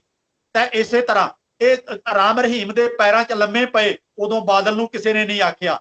ਰਾਮ ਰਹੀਮ ਨੂੰ ਤਾਂ ਪੰਥ ਚੋਂ ਛੇਕ ਦਿੱਤਾ, ਤੋੜੋ ਵਿਛੋੜਾ ਕਰ ਲਿਆ, ਪਰ ਜਿਹੜਾ ਬਾਦਲ ਅਕਾਲੀ ਦਲ ਉਹਦੇ ਪੈਰਾਂ 'ਚ ਲੰਮਾ ਪਿਆ ਸੀ, ਸਾਰੇ ਸਬੂਤ ਮੌਜੂਦ ਨੇ, ਉਹਨੂੰ ਕੁਝ ਵੀ ਨਹੀਂ ਆਖਿਆ। ਇਹਦਾ ਮਤਲਬ ਹੈ ਇਹ ਅਕਾਲੀ ਦਲ ਦੀਆਂ ਕਠਪੁਤਲੀਆਂ ਨੇ। ਹੋ ਰਿਹਾ ਜਾ ਬਹੁਤ ਕੁਝ ਹੈ ਜਿਹੜਾ ਕਿ ਹੌਲੀ ਹੌਲੀ ਲਗਾਤਾਰ ਸਾਹਮਣੇ ਆ ਰਿਹਾ। ਸੋ ਅਕਾਲ ਤਖਤ ਦੇ ਜਥੇਦਾਰ ਨੂੰ ਕੋਈ ਇਹੋ ਜੀ ਤਾਕਤ ਨਹੀਂ ਦਿੱਤੀ ਗੁਰੂ ਸਾਹਿਬ ਨੇ। ਇਹ ਸਾਡੇ ਸਿਰ ਦੇ ਉੱਤੇ ਪੁਜਾਰੀ ਬੈਠੇ ਨੇ, ਸਾਨੂੰ ਡਰਾਉਂਦੇ ਨੇ, ਸਾਨੂੰ ਲੁੱਟ ਕੇ ਖਾਂਦੇ ਨੇ। ਇਹੋ ਜਿਹੇ ਸਬੂਤ ਬੇਅੰਤ ਪਏ ਨੇ, ਮੌਜੂਦ ਨੇ ਕਿ 70-70 ਹਜ਼ਾਰ ਰੁਪਈਆ ਜਾਂ ਲੱਖ ਰੁਪਈਆ ਲੈ ਕੇ ਬਲਾਤਕਾਰੀ ਸਾਧ ਧਨਵੰਤ ਸਿੰਘ ਨੂੰ ਗਿਆਨੀ ਜੋਗਿੰਦਰ ਸਿੰਘ ਬਦਾਂਤੀ ਨੇ ਮਾਫ ਕਰ ਦਿੱਤਾ ਕਿ ਉਹ ਬਲਾਤਕਾਰੀ ਨਹੀਂ ਹੈ, ਤੇ ਅਦਾਲਤ ਨੇ ਉਸੇ ਧਨਵੰਤ ਸਿੰਘ ਨੂੰ 10 ਸਾਲ ਦੀ ਬਲਾਤਕਾਰ ਦੇ ਕੇਸ ਵਿੱਚ ਕੈਦ ਕੀਤੀ, ਤੇ ਜਥੇਦਾਰ ਫਿਰ ਵੀ ਚੁੱਪਚਾਪ ਬੈਠੇ ਨੇ। ਤੇ ਸਾਡਾ ਜਿਹੜਾ ਸ਼੍ਰੋਮਣੀ ਕਮੇਟੀ ਦਾ ਪ੍ਰਧਾਨ ਜਾਂ ਅਕਾਲੀ ਦਲ ਦਾ ਪ੍ਰਧਾਨ ਜਥੇਦਾਰ ਨੂੰ ਕੁਝ ਵੀ ਨਹੀਂ ਕਹਿੰਦਾ ਕਿ ਠੀਕ ਹੀ ਹੈ ਸਾਰਾ ਕੁਝ। ਇਹ ਸਾਰਾ ਕੁਝ ਸਾਹਮਣੇ ਆ ਰਿਹਾ ਲਗਾਤਾਰ। ਸੋ ਆਪਾਂ ਇਹ ਜਿਹੜਾ ਕੋਈ ਦੇਖ ਰਿਹਾ ਤਮਾਸ਼ਾ, ਇਹ ਹੌਲੀ ਹੌਲੀ ਹੁਣ ਇਹ ਸੋਸ਼ਲ ਮੀਡੀਆ ਦੇ ਰਾਹੀਂ ਦੂਰ ਹੁੰਦਾ ਜਾ ਰਿਹਾ ਹੈ, ਸਾਡੇ ਸ਼ੰਕੇ ਨਿਕਲਦੇ ਜਾ ਰਹੇ ਨੇ। ਆਪਾਂ ਸਮਝੀਏ ਕਿ ਅਸੀਂ ਗੁਰਬਾਣੀ ਅਨੁਸਾਰ ਜ਼ਿੰਦਗੀ ਬਤੀਤ ਕਰਨੀ ਹੈ, ਇਹ ਜਥੇਦਾਰਾਂ ਦੇ ਅਸੀਂ ਗੁਲਾਮ ਨਹੀਂ ਹਾਂ, ਅਸੀਂ ਗੁਰਬਾਣੀ ਨੂੰ ਆਪਣੇ ਸਿਰ ਮੱਥੇ ਸਵੀਕਾਰ ਕਰੀਏ। ਜੀ ਜੀ, ਧੰਨਵਾਦ ਜੀ। ਬਿਲਕੁਲ ਸਰੋਤਿਓ, ਖਾਸ ਖਿਆਲ ਰੱਖਿਓ ਇਸ ਗੱਲ ਦਾ। ਆਨੰਦਪੁਰ ਦਾ ਕਿਲਾ ਗੁਰੂ ਗੋਬਿੰਦ ਸਿੰਘ ਤੋਂ ਛੁਡਾ ਕੇ ਅਗਲਿਆਂ ਨੇ ਕਬਜ਼ਾ ਕਰ ਲਿਆ ਸੀ, ਅਕਾਲ ਤਖਤ ਤੇ ਵੀ ਕਰੀ ਬੈਠੇ ਆ। ਆਪਣੇ ਹੁਕਮ ਚੱਲਦੇ ਉਹਨਾਂ ਦੇ, ਬਿਲਕੁਲ ਦੇਖਣ ਨੂੰ ਲੱਗਦੇ ਸਾਡੇ ਵਰਗੇ ਆ, ਪਰ ਹੈ ਉਹ ਸਾਡੇ ਨਹੀਂ ਹੈਗੇ, ਗੁਰੂ ਸਾਹਿਬ ਦੇ ਨਹੀਂ ਹੈਗੇ। ਅਗਲਾ ਸਵਾਲ ਪ੍ਰੋਫੈਸਰ ਸਾਹਿਬ 418 ਨੰਬਰ, ਇਹ ਵੀ ਰੋਬਿਨ ਸਿੰਘ ਨਿਊ ਜਰਸੀ ਵਾਲਿਆਂ ਦਾ। 3 ਸਵਾਲ ਇਹਨਾਂ ਦੇ ਆਪਾਂ ਇਸ ਐਪੀਸੋਡ 'ਚ ਲਏ ਆ, ਸ਼ਾਇਦ 2 ਮੇਰੇ ਖਿਆਲ 'ਚ ਪਿਛਲੇ 'ਚ ਆਪਾਂ ਲਏ ਸੀ। 5 ਸਵਾਲ ਭੇਜੇ ਸੀ ਇਹਨਾਂ ਨੇ। ਅਖੀਰੀ ਸਵਾਲ ਹੈ ਜੀ ਇਹਨਾਂ ਦਾ, 7ਵੀਂ ਤੇ 8ਵੀਂ ਪਾਤਸ਼ਾਹੀ ਜਿਹੜੀ ਹੈਗੀ ਆ, ਕਹਿੰਦੇ ਬੜੀ ਛੋਟੀ ਉਮਰ ਦੇ ਵਿੱਚ ਉਹਨਾਂ ਨੇ ਅਕਾਲ ਚਲਾਣਾ ਕਰ ਲਿਆ ਸੀਗਾ, ਸਰੀਰ ਛੱਡ ਗਏ ਸੀਗੇ, ਕੀ ਕਾਰਨ ਰਹੇ ਹੋਣਗੇ? ਮੈਂ ਜੀ ਆਪਣੀ ਕਿਤਾਬ, ਹਾਂਜੀ ਮੈਂ ਆਪਣੀ ਕਿਤਾਬ ਦੇ ਵਿੱਚ ਵੀ ਗੁਰਮਤ ਦਾ ਸਕੂਲ, ਉਹਦੇ ਵਿੱਚ ਸਾਰਾ ਜ਼ਿਕਰ ਕਰਨ ਦਾ ਉਪਰਾਲਾ ਕੀਤਾ ਜਿੰਨੀ ਕਿ ਮੈਨੂੰ ਸਮਝ ਆਈ ਹੈ। ਅਸਲ ਦੇ ਵਿੱਚ ਜਿਹੜੇ ਬਾਕੀ ਗੁਰੂ ਸਾਹਿਬ ਉਹਨਾਂ ਦਾ ਵੀ ਉਮਰ ਦਾ ਆਪਾਂ ਜਦੋਂ ਤਰੀਕਾਂ ਦੇਖ ਕੇ ਖੋਜਬੀਨ ਕਰੀਏ ਤਾਂ ਗੁਰੂ ਨਾਨਕ ਸਾਹਿਬ ਦੀ ਉਮਰ ਹੈ ਕਰੀਬ 70 ਸਾਲ ਸੀ, ਜਾਂ ਤੀਸਰੇ ਪਾਤਸ਼ਾਹ ਦੀ ਕਾਫੀ ਉਮਰ ਸੀ, ਕੋਈ 80 ਸਾਲ ਕਹਿੰਦਾ, ਕੋਈ 90 ਸਾਲ ਕਹਿੰਦਾ, ਪਰ ਫਿਰ ਵੀ ਕਾਫੀ ਉਮਰ ਸੀ ਉਹਨਾਂ ਦੀ। ਬਾਕੀ ਸਾਰੇ ਗੁਰੂ ਸਾਹਿਬਾਨਾਂ ਦੀ ਉਮਰ ਛੋਟੀ ਸੀ। ਆਪਾਂ ਦੇਖ ਲਈਏ ਕਿ ਦੂਸਰੇ ਪਾਤਸ਼ਾਹ ਦੀ ਉਮਰ ਉਹ ਵੀ ਬੜੀ ਘੱਟ ਸੀ ਜਦੋਂ ਜੋਤੀ ਜੋਤ ਸਮਾ ਗਏ, ਤੇ ਚੌਥੇ ਪਾਤਸ਼ਾਹ ਦੀ ਉਮਰ ਵੀ ਛੋਟੀ ਸੀ, ਤੇ ਪੰਜਵੇਂ ਪਾਤਸ਼ਾਹ ਨੂੰ ਤਾਂ ਸ਼ਹੀਦ ਕੀਤਾ ਗਿਆ, ਤੇ ਛੇਵੇਂ ਪਾਤਸ਼ਾਹ ਦਾ ਜਿਹੜਾ ਸੀ ਸਮਾਂ 48 ਸਾਲ ਦੀ 49 ਸਾਲ ਦੀ ਉਮਰ ਸੀ, ਉਹਨਾਂ ਨੂੰ ਇਹ ਤਾਂ ਕਹਿ ਦਿੱਤਾ ਗਿਆ ਕਿ ਉਹ ਅੰਦਰ ਅਚਨਚੇਤੀ ਲੰਮੇ ਪਏ ਸੀ, ਜੋਤੀ ਜੋਤ ਸਮਾ ਗਏ, ਪਰ ਕਿਵੇਂ ਜੋਤੀ ਜੋਤ ਸਮਾ ਗਏ ਇਹ ਕੋਈ ਦੱਸਣ ਨੂੰ ਤਿਆਰ ਨਹੀਂ ਹੈ। ਫਿਰ 7ਵੇਂ ਪਾਤਸ਼ਾਹ ਕੇਵਲ 31 ਸਾਲ ਦੀ ਉਮਰ ਦੇ ਵਿੱਚ ਜੋਤੀ ਜੋਤ ਸਮਾ ਗਏ, ਪਰ ਕੋਈ ਜਵਾਬ ਨਹੀਂ ਕਿ ਕਿਉਂ ਜੋਤੀ ਜੋਤ ਸਮਾ ਗਏ। 8ਵੇਂ ਪਾਤਸ਼ਾਹ, ਇਹ ਚੇਚਕ ਦੀ ਬਿਮਾਰੀ ਵਾਲੀ ਗੱਲ ਆਖੀ ਜਾਂਦੀ ਹੈ, ਤੇ ਉਹਨਾਂ ਨੂੰ ਵੀ ਮੈਂ ਮੰਨਦਾ ਕਿ ਉਹਨਾਂ ਨੂੰ ਵੀ ਸ਼ਹੀਦ ਕੀਤਾ ਗਿਆ। ਜ਼ਹਿਰ ਦਾ ਪਿਆਲਾ ਉਹਨਾਂ ਨੂੰ ਔਰੰਗਜ਼ੇਬ ਦੇ ਬੰਦਿਆਂ ਵੱਲੋਂ ਜੂਸ ਦੇ ਵਿੱਚ ਰਲਾ ਕੇ ਜ਼ਹਿਰ ਪਿਆਇਆ ਗਿਆ, ਜਿਹਦੇ ਕਾਰਨ ਉਹਨਾਂ ਦਾ ਸਾਰਾ ਸਰੀਰ ਫੁੱਟ ਗਿਆ, ਤੇ ਉਹਨਾਂ ਨੂੰ ਇਹ ਬਾਅਦ ਚ ਰੌਲਾ ਪਾਇਆ ਗਿਆ ਤਾਂ ਚੇਚਕ ਹੋਊਗੀ, ਚੇਚਕ ਦੀ ਬਿਮਾਰੀ ਦੇ ਕਾਰਨ ਹੋ ਗਿਆ, ਚੇਚਕ ਨਹੀਂ ਸੀ, ਜ਼ਹਿਰੀਲਾ ਪਦਾਰਥ ਪਿਆਇਆ ਗਿਆ ਸੀ ਉਹਨਾਂ ਨੂੰ। ਇਸੇ ਤਰ੍ਹਾਂ ਆਪਾਂ ਅੱਗੇ ਜਾਣਦੇ ਹਾਂ, 9ਵੇਂ ਪਾਤਸ਼ਾਹ ਨੂੰ ਤਾਂ ਸ਼ਹੀਦ ਕੀਤਾ ਗਿਆ, 10ਵੇਂ ਪਾਤਸ਼ਾਹ ਨੂੰ ਵੀ 43-43 ਸਾਲ ਦੀ ਉਮਰ 'ਚ ਸ਼ਹੀਦ ਕੀਤਾ ਗਿਆ। ਉਹਨਾਂ ਨੂੰ ਜਿਹੜੇ ਬਾਹਰਲੇ ਦੁਸ਼ਮਣ ਭਾਵੇਂ ਨਾ ਸਹੀ, ਮੈਂ ਬਹੁਤ ਕੁਝ ਕਿਤਾਬਾਂ ਲਗਾਤਾਰ ਪੜ੍ਹਦਾ ਰਿਹਾ, ਇੱਥੋਂ ਤੱਕ ਜਿਹੜੇ ਧੀਰ ਮੱਲ ਆਦਿਕ ਸੀ ਨਾ, ਉਹ ਧੀਰ ਮੱਲੀਏ ਔਰੰਗਜ਼ੇਬ ਦੇ ਬੰਦਿਆਂ ਤੋਂ ਤਨਖਾਹ ਲੈ ਕੇ ਵੱਡੀਆਂ ਰਕਮਾਂ ਲੈ ਕੇ ਗੁਰੂ ਘਰ ਦੀ ਨੁਕਸਾਨ ਕਰਨ ਵਾਸਤੇ ਅੰਦਰ ਖਾਤੇ ਉਹ ਕੋਈ ਜ਼ਹਿਰ ਆਦਿਕ ਦੇ ਰਹੇ ਸੀ ਗੁਰੂ ਸਾਹਿਬ ਨੂੰ। ਤੇ ਨੌਵੇਂ ਪਾਤਸ਼ਾਹ ਦੇ ਟਾਈਮ ਤੇ ਤਾਂ ਧੀਰਮਲ ਦੇ ਬੰਦਿਆਂ ਨੇ ਗੋਲੀ ਮਾਰ ਕੇ ਬੰਦੂਕ ਦਾ ਨਿਸ਼ਾਨਾ ਨੌਵੇਂ ਪਾਤਸ਼ਾਹ ਤੇ ਲਾਇਆ ਤੇ ਉਹਨਾਂ ਨੂੰ ਮਾਰਨ ਦਾ ਯਤਨ ਕੀਤਾ। ਇਹ ਵੱਖਰੀ ਗੱਲ ਹੈ ਕਿ ਉਹ ਗੋਲੀ ਉਹਨਾਂ ਦੇ ਨਹੀਂ ਲੱਗੀ, ਨੌਵੇਂ ਪਾਤਸ਼ਾਹ ਦੀ ਜਾਨ ਬਚ ਗਈ ਤੇ ਧੀਰਮਲ ਉੱਥੋਂ ਫਿਰ ਦੌੜ ਗਿਆ। ਤੇ ਇਹ ਜਿਹੜਾ ਸੀ ਦੋਵੇਂ ਬੰਦੇ ਧੀਰਮਲ ਅਤੇ ਹੋਰ ਇਹਨਾਂ ਨੂੰ ਔਰੰਗਜ਼ੇਬ ਦੇ ਬੰਦਿਆਂ ਨੇ ਛੱਡਿਆ ਹੋਇਆ ਸੀ, ਜਾਂ ਤਾਂ ਖਾਣੇ 'ਚ ਜ਼ਹਿਰ ਦਿਓ ਜਾਂ ਕੋਈ ਹੋਰ ਤਰੀਕਾ ਵਰਤੋ, ਇਹਨਾਂ ਨੂੰ ਖਤਮ ਕਰਨਾ ਹੈ ਤਾਂ ਕਿ ਇਹ ਜਿਹੜੀ ਲਹਿਰ ਹੈ ਇਹ ਚੰਗੀ ਤਰ੍ਹਾਂ ਉੱਭਰ ਨਾ ਸਕੇ, ਲਗਾਤਾਰ ਇਹਨੂੰ ਨੁਕਸਾਨ ਪਹੁੰਚਾਓ। ਜਦੋਂ ਕਾਫੀ ਸਮੇਂ ਤੱਕ ਇਹ ਨੌਵੇਂ ਪਾਤਸ਼ਾਹ ਨੂੰ ਮਾਰ ਨਹੀਂ ਸਕੇ, ਕਿਉਂਕਿ ਨੌਵੇਂ ਪਾਤਸ਼ਾਹ ਜਿਹੜਾ ਇਥੋਂ ਆਨੰਦਪੁਰ ਛੱਡ ਕੇ ਉਹ ਚਲੇ ਗਏ ਪ੍ਰਚਾਰ ਦੌਰਿਆਂ ਤੇ, ਆਪਣਾ ਪਹਿਰਾ ਵੀ ਦੁਆਲੇ ਉਹਨਾਂ ਨੇ ਸਖਤ ਕਰ ਦਿੱਤਾ ਤਾਂ ਕਿ ਕੋਈ ਓਪਰਾ ਬੰਦਾ ਛੇਤੀ ਕੀਤੇ ਨੇੜੇ ਨਾ ਆਵੇ। ਤਾਂ ਉਦੋਂ ਬਾਅਦ ਇਹਨਾਂ ਨੂੰ ਫਿਰ ਬੁਲਾਇਆ ਔਰੰਗਜ਼ੇਬ ਦੇ ਜਿਹੜੇ ਵੱਡੇ ਰੱਖੇ ਹੋਏ ਅਫਸਰ ਸੀ, ਉਹਨਾਂ ਨੇ ਕਿਹਾ ਕਿ ਤੁਸੀਂ ਇਹ ਕੰਮ ਕਿਉਂ ਨਹੀਂ ਕੀਤਾ ਧੀਰਮਲ ਨੂੰ। ਤਾਂ ਧੀਰਮਲ ਨੇ ਕਿਹਾ ਜੀ ਹੁਣ ਮੇਰੇ ਹੱਥ ਖੜੇ ਨੇ, ਮੈਥੋਂ ਤਾਂ ਉਹ ਹੁਣ ਕਾਬੂ ਨਹੀਂ ਆਉਂਦੇ। ਤਾਂ ਧੀਰਮਲ ਨੂੰ ਅਤੇ ਧੀਰਮਲ ਦੇ ਬੇਟੇ ਨੂੰ ਦੋਵਾਂ ਨੂੰ ਔਰੰਗਜ਼ੇਬ ਨੇ ਰਣਥੰਭੌਰ ਦੇ ਕਿਲੇ ਵਿੱਚ ਬੰਦ ਰੱਖਿਆ ਕਾਫੀ ਸਮੇਂ ਤੱਕ। ਤੇ ਇਹਨੂੰ ਬੰਦ ਰੱਖਣ ਤੋਂ ਬਾਅਦ ਫਿਰ ਉੱਥੇ ਜੇਲ੍ਹ ਦੇ ਵਿੱਚ ਹੀ ਦੋਵਾਂ ਨੂੰ ਫਾਂਸੀ ਲਾ ਦਿੱਤੀ ਕਿ ਤੁਸੀਂ ਪੈਸਾ ਤਾਂ ਮੇਰਾ ਇੰਨਾ ਖਾ ਗਏ ਤੇ ਕੰਮ ਮੇਰਾ ਪੂਰਾ ਨਹੀਂ ਕੀਤਾ। ਤੋ ਇਹ ਬੰਦੇ ਵਿੱਚੋਂ ਵਿੱਚ ਇਹੋ ਜਿਹੇ ਹੋਰ ਵੀ ਟੀਮਾਂ ਬਣਾ ਕੇ ਹਕੂਮਤ ਨੇ ਛੱਡੀਆਂ ਹੋਈਆਂ ਸੀ, ਜਿਹੜਾ ਕਿ ਗੁਰੂ ਸਾਹਿਬ ਨੂੰ ਛੋਟੀ ਛੋਟੀ ਉਮਰ ਦੇ ਵਿੱਚ ਹੀ ਇਸ ਤਰ੍ਹਾਂ ਸ਼ਹੀਦ ਕਰ ਦਿੱਤਾ ਗਿਆ। ਮੈਂ ਤਾਂ ਇਹ ਬਾਰ-ਬਾਰ ਕਹਿਣਾ ਕਿ ਸਾਰੇ ਗੁਰੂ ਸਾਹਿਬਾਨ ਜਿਹੜੇ ਅਚਨਚੇਤੀ ਆਪਾਂ ਮੌਤ ਕਹਿੰਦੇ ਆ, ਇਹ ਮੌਤ ਅਚਨਚੇਤੀ ਨਹੀਂ ਸੀ, ਉਹਨਾਂ ਨੂੰ ਸ਼ਹੀਦ ਕੀਤਾ ਗਿਆ, ਸਾਜ਼ਿਸ਼ਾਂ ਵਰਤੀਆਂ ਗਈਆਂ ਨੇ। ਇਹ ਛੋਟੀ ਉਮਰ ਦੇ ਵਿੱਚ ਇਸ ਤਰ੍ਹਾਂ ਦੇ ਭਾਣੇ ਵਾਪਰੇ ਨੇ ਕਿ ਦੁਸ਼ਮਣ ਉਹਨਾਂ ਦੇ ਵਿੱਚ ਹੀ ਪਰਿਵਾਰ ਦੇ ਮੈਂਬਰ ਜਾਂ ਉਹਨਾਂ ਦੇ ਜਾਣ ਪਛਾਣ ਵਾਲੇ ਉਹ ਅੰਦਰ ਧਸੇ ਹੋਏ ਸੀ, ਉਹ ਸਾਰੇ ਇਹ ਕਰਤੂਤਾਂ ਕਰ ਰਹੇ ਸੀ। ਹਕੂਮਤਾਂ ਨੇ ਉਹਨਾਂ ਦੀ ਇਹ ਜ਼ਿੰਮੇਵਾਰੀ ਲਾਈ ਹੋਈ ਸੀ। ਕੋਈ ਸ਼ੱਕ ਨਹੀਂ ਜੀ, ਬਿਲਕੁਲ ਜਿਹੜਾ ਦੁਸ਼ਮਣ ਨੂੰ ਡਰ ਹੁੰਦਾ ਹੈ, ਪੁਜਾਰੀ ਵਰਗ ਨੂੰ ਡਰ ਹੁੰਦਾ ਹੈ, ਉਹ ਲੀਡਰ ਤੋਂ ਹੁੰਦਾ ਹੈ, ਪਿੱਛੇ ਵਾਲੀ ਭੀੜ ਤੋਂ ਨਹੀਂ ਹੁੰਦਾ।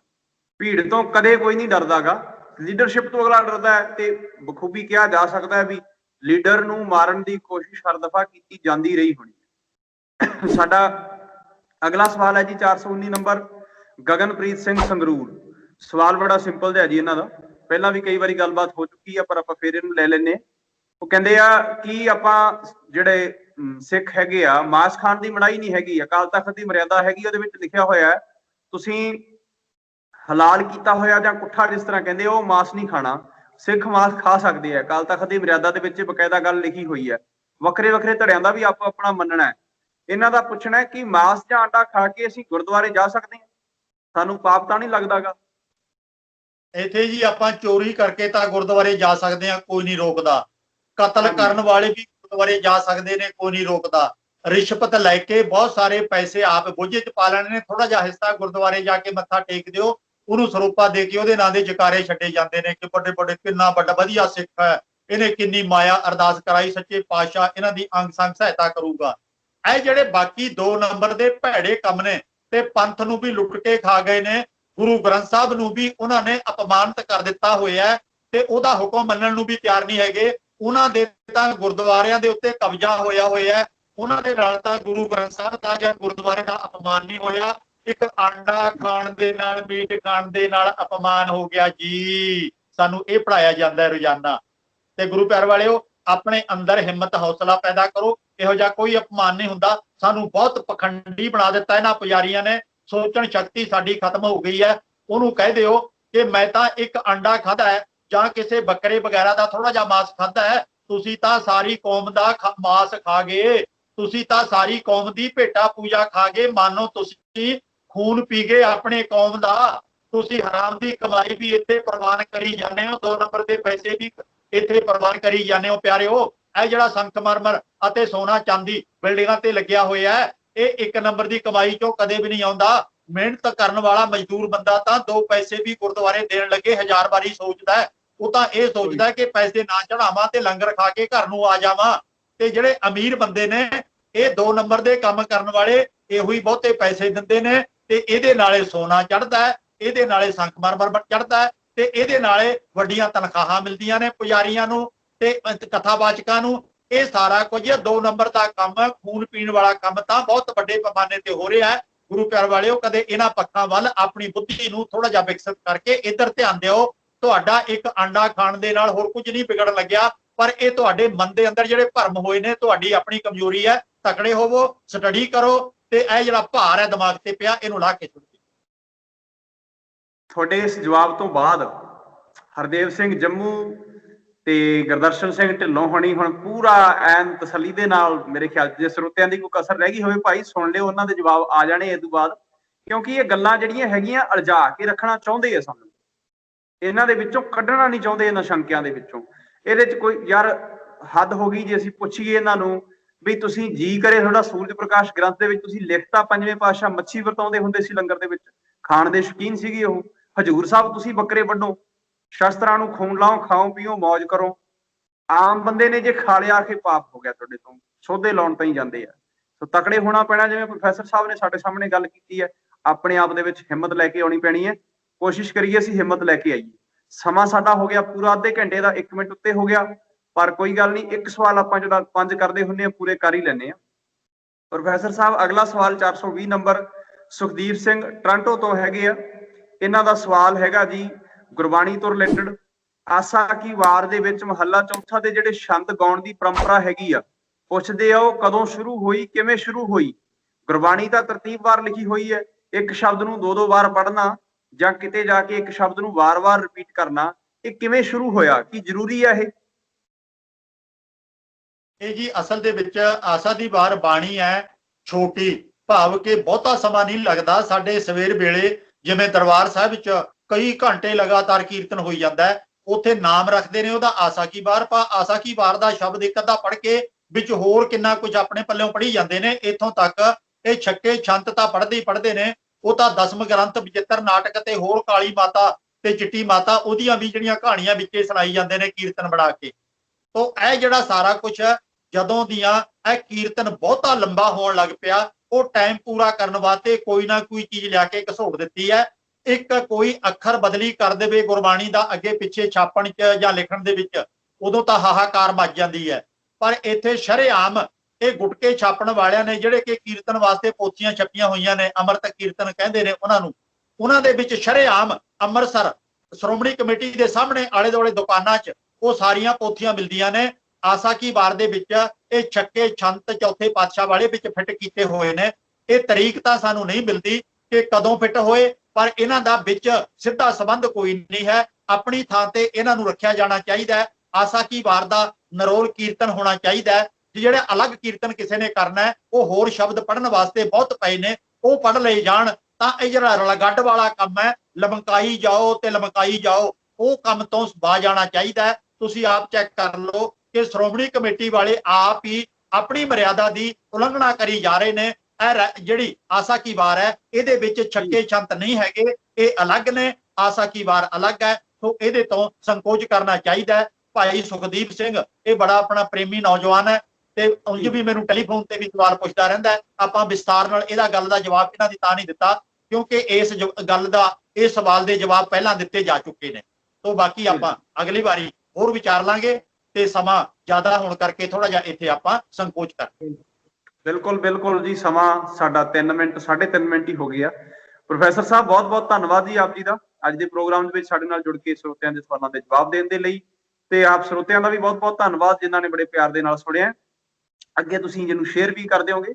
ਅਸੀਂ ਸ਼ੁਰੂ ਦੇ ਵਿੱਚ ਬੇਨਤੀ ਕਰਦੇ ਹੁੰਦੇ ਆ, ਅੱਜ ਮੈਂ ਸ਼ੁਰੂ ਦੇ ਵਿੱਚ ਦੱਸਣਾ ਭੁੱਲ ਗਿਆ ਤੁਹਾਨੂੰ, ਫਿਰ ਚੇਤੇ ਰੱਖਿਓ।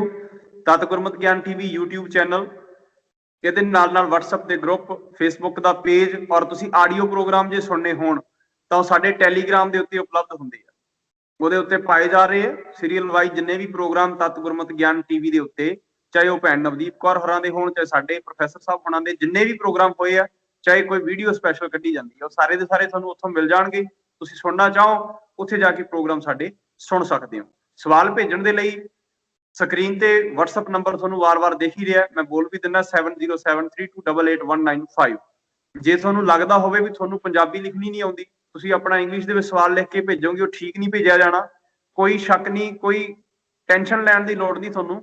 ਤੁਸੀਂ ਮਾਈਕ ਵਾਲਾ ਬਟਨ ਜਿਹੜਾ ਹੈਗਾ WhatsApp ਦੇ ਉੱਤੇ ਰਿਕਾਰਡਿੰਗ ਵਾਲਾ, ਉਹਨੂੰ ਨੱਪੋ, ਆਪਣੀ ਆਡੀਓ ਰਿਕਾਰਡ ਕਰੋ, ਆਪਣਾ ਸਵਾਲ ਬੋਲ ਕੇ ਸਾਡੇ ਤੱਕ ਭੇਜੋ, ਲਿਖ ਕੇ ਅਸੀਂ ਆਪੇ ਪੁੱਛਾਂਗੇ। ਧੰਨਵਾਦ ਪ੍ਰੋਫੈਸਰ ਸਾਹਿਬ ਹੁਣਾਂ ਦਾ ਵੀ ਤੇ ਆਪ ਸਾਰਿਆਂ ਦਾ ਵੀ। ਪ੍ਰੋਫੈਸਰ ਸਾਹਿਬ ਜੀ, ਵਾਹਿਗੁਰੂ ਜੀ ਕਾ ਖਾਲਸਾ, ਵਾਹਿਗੁਰੂ ਜੀ ਕੀ ਫਤਿਹ। ਵਾਹਿਗੁਰੂ ਜੀ ਕੀ ਫਤਿਹ ਜੀ।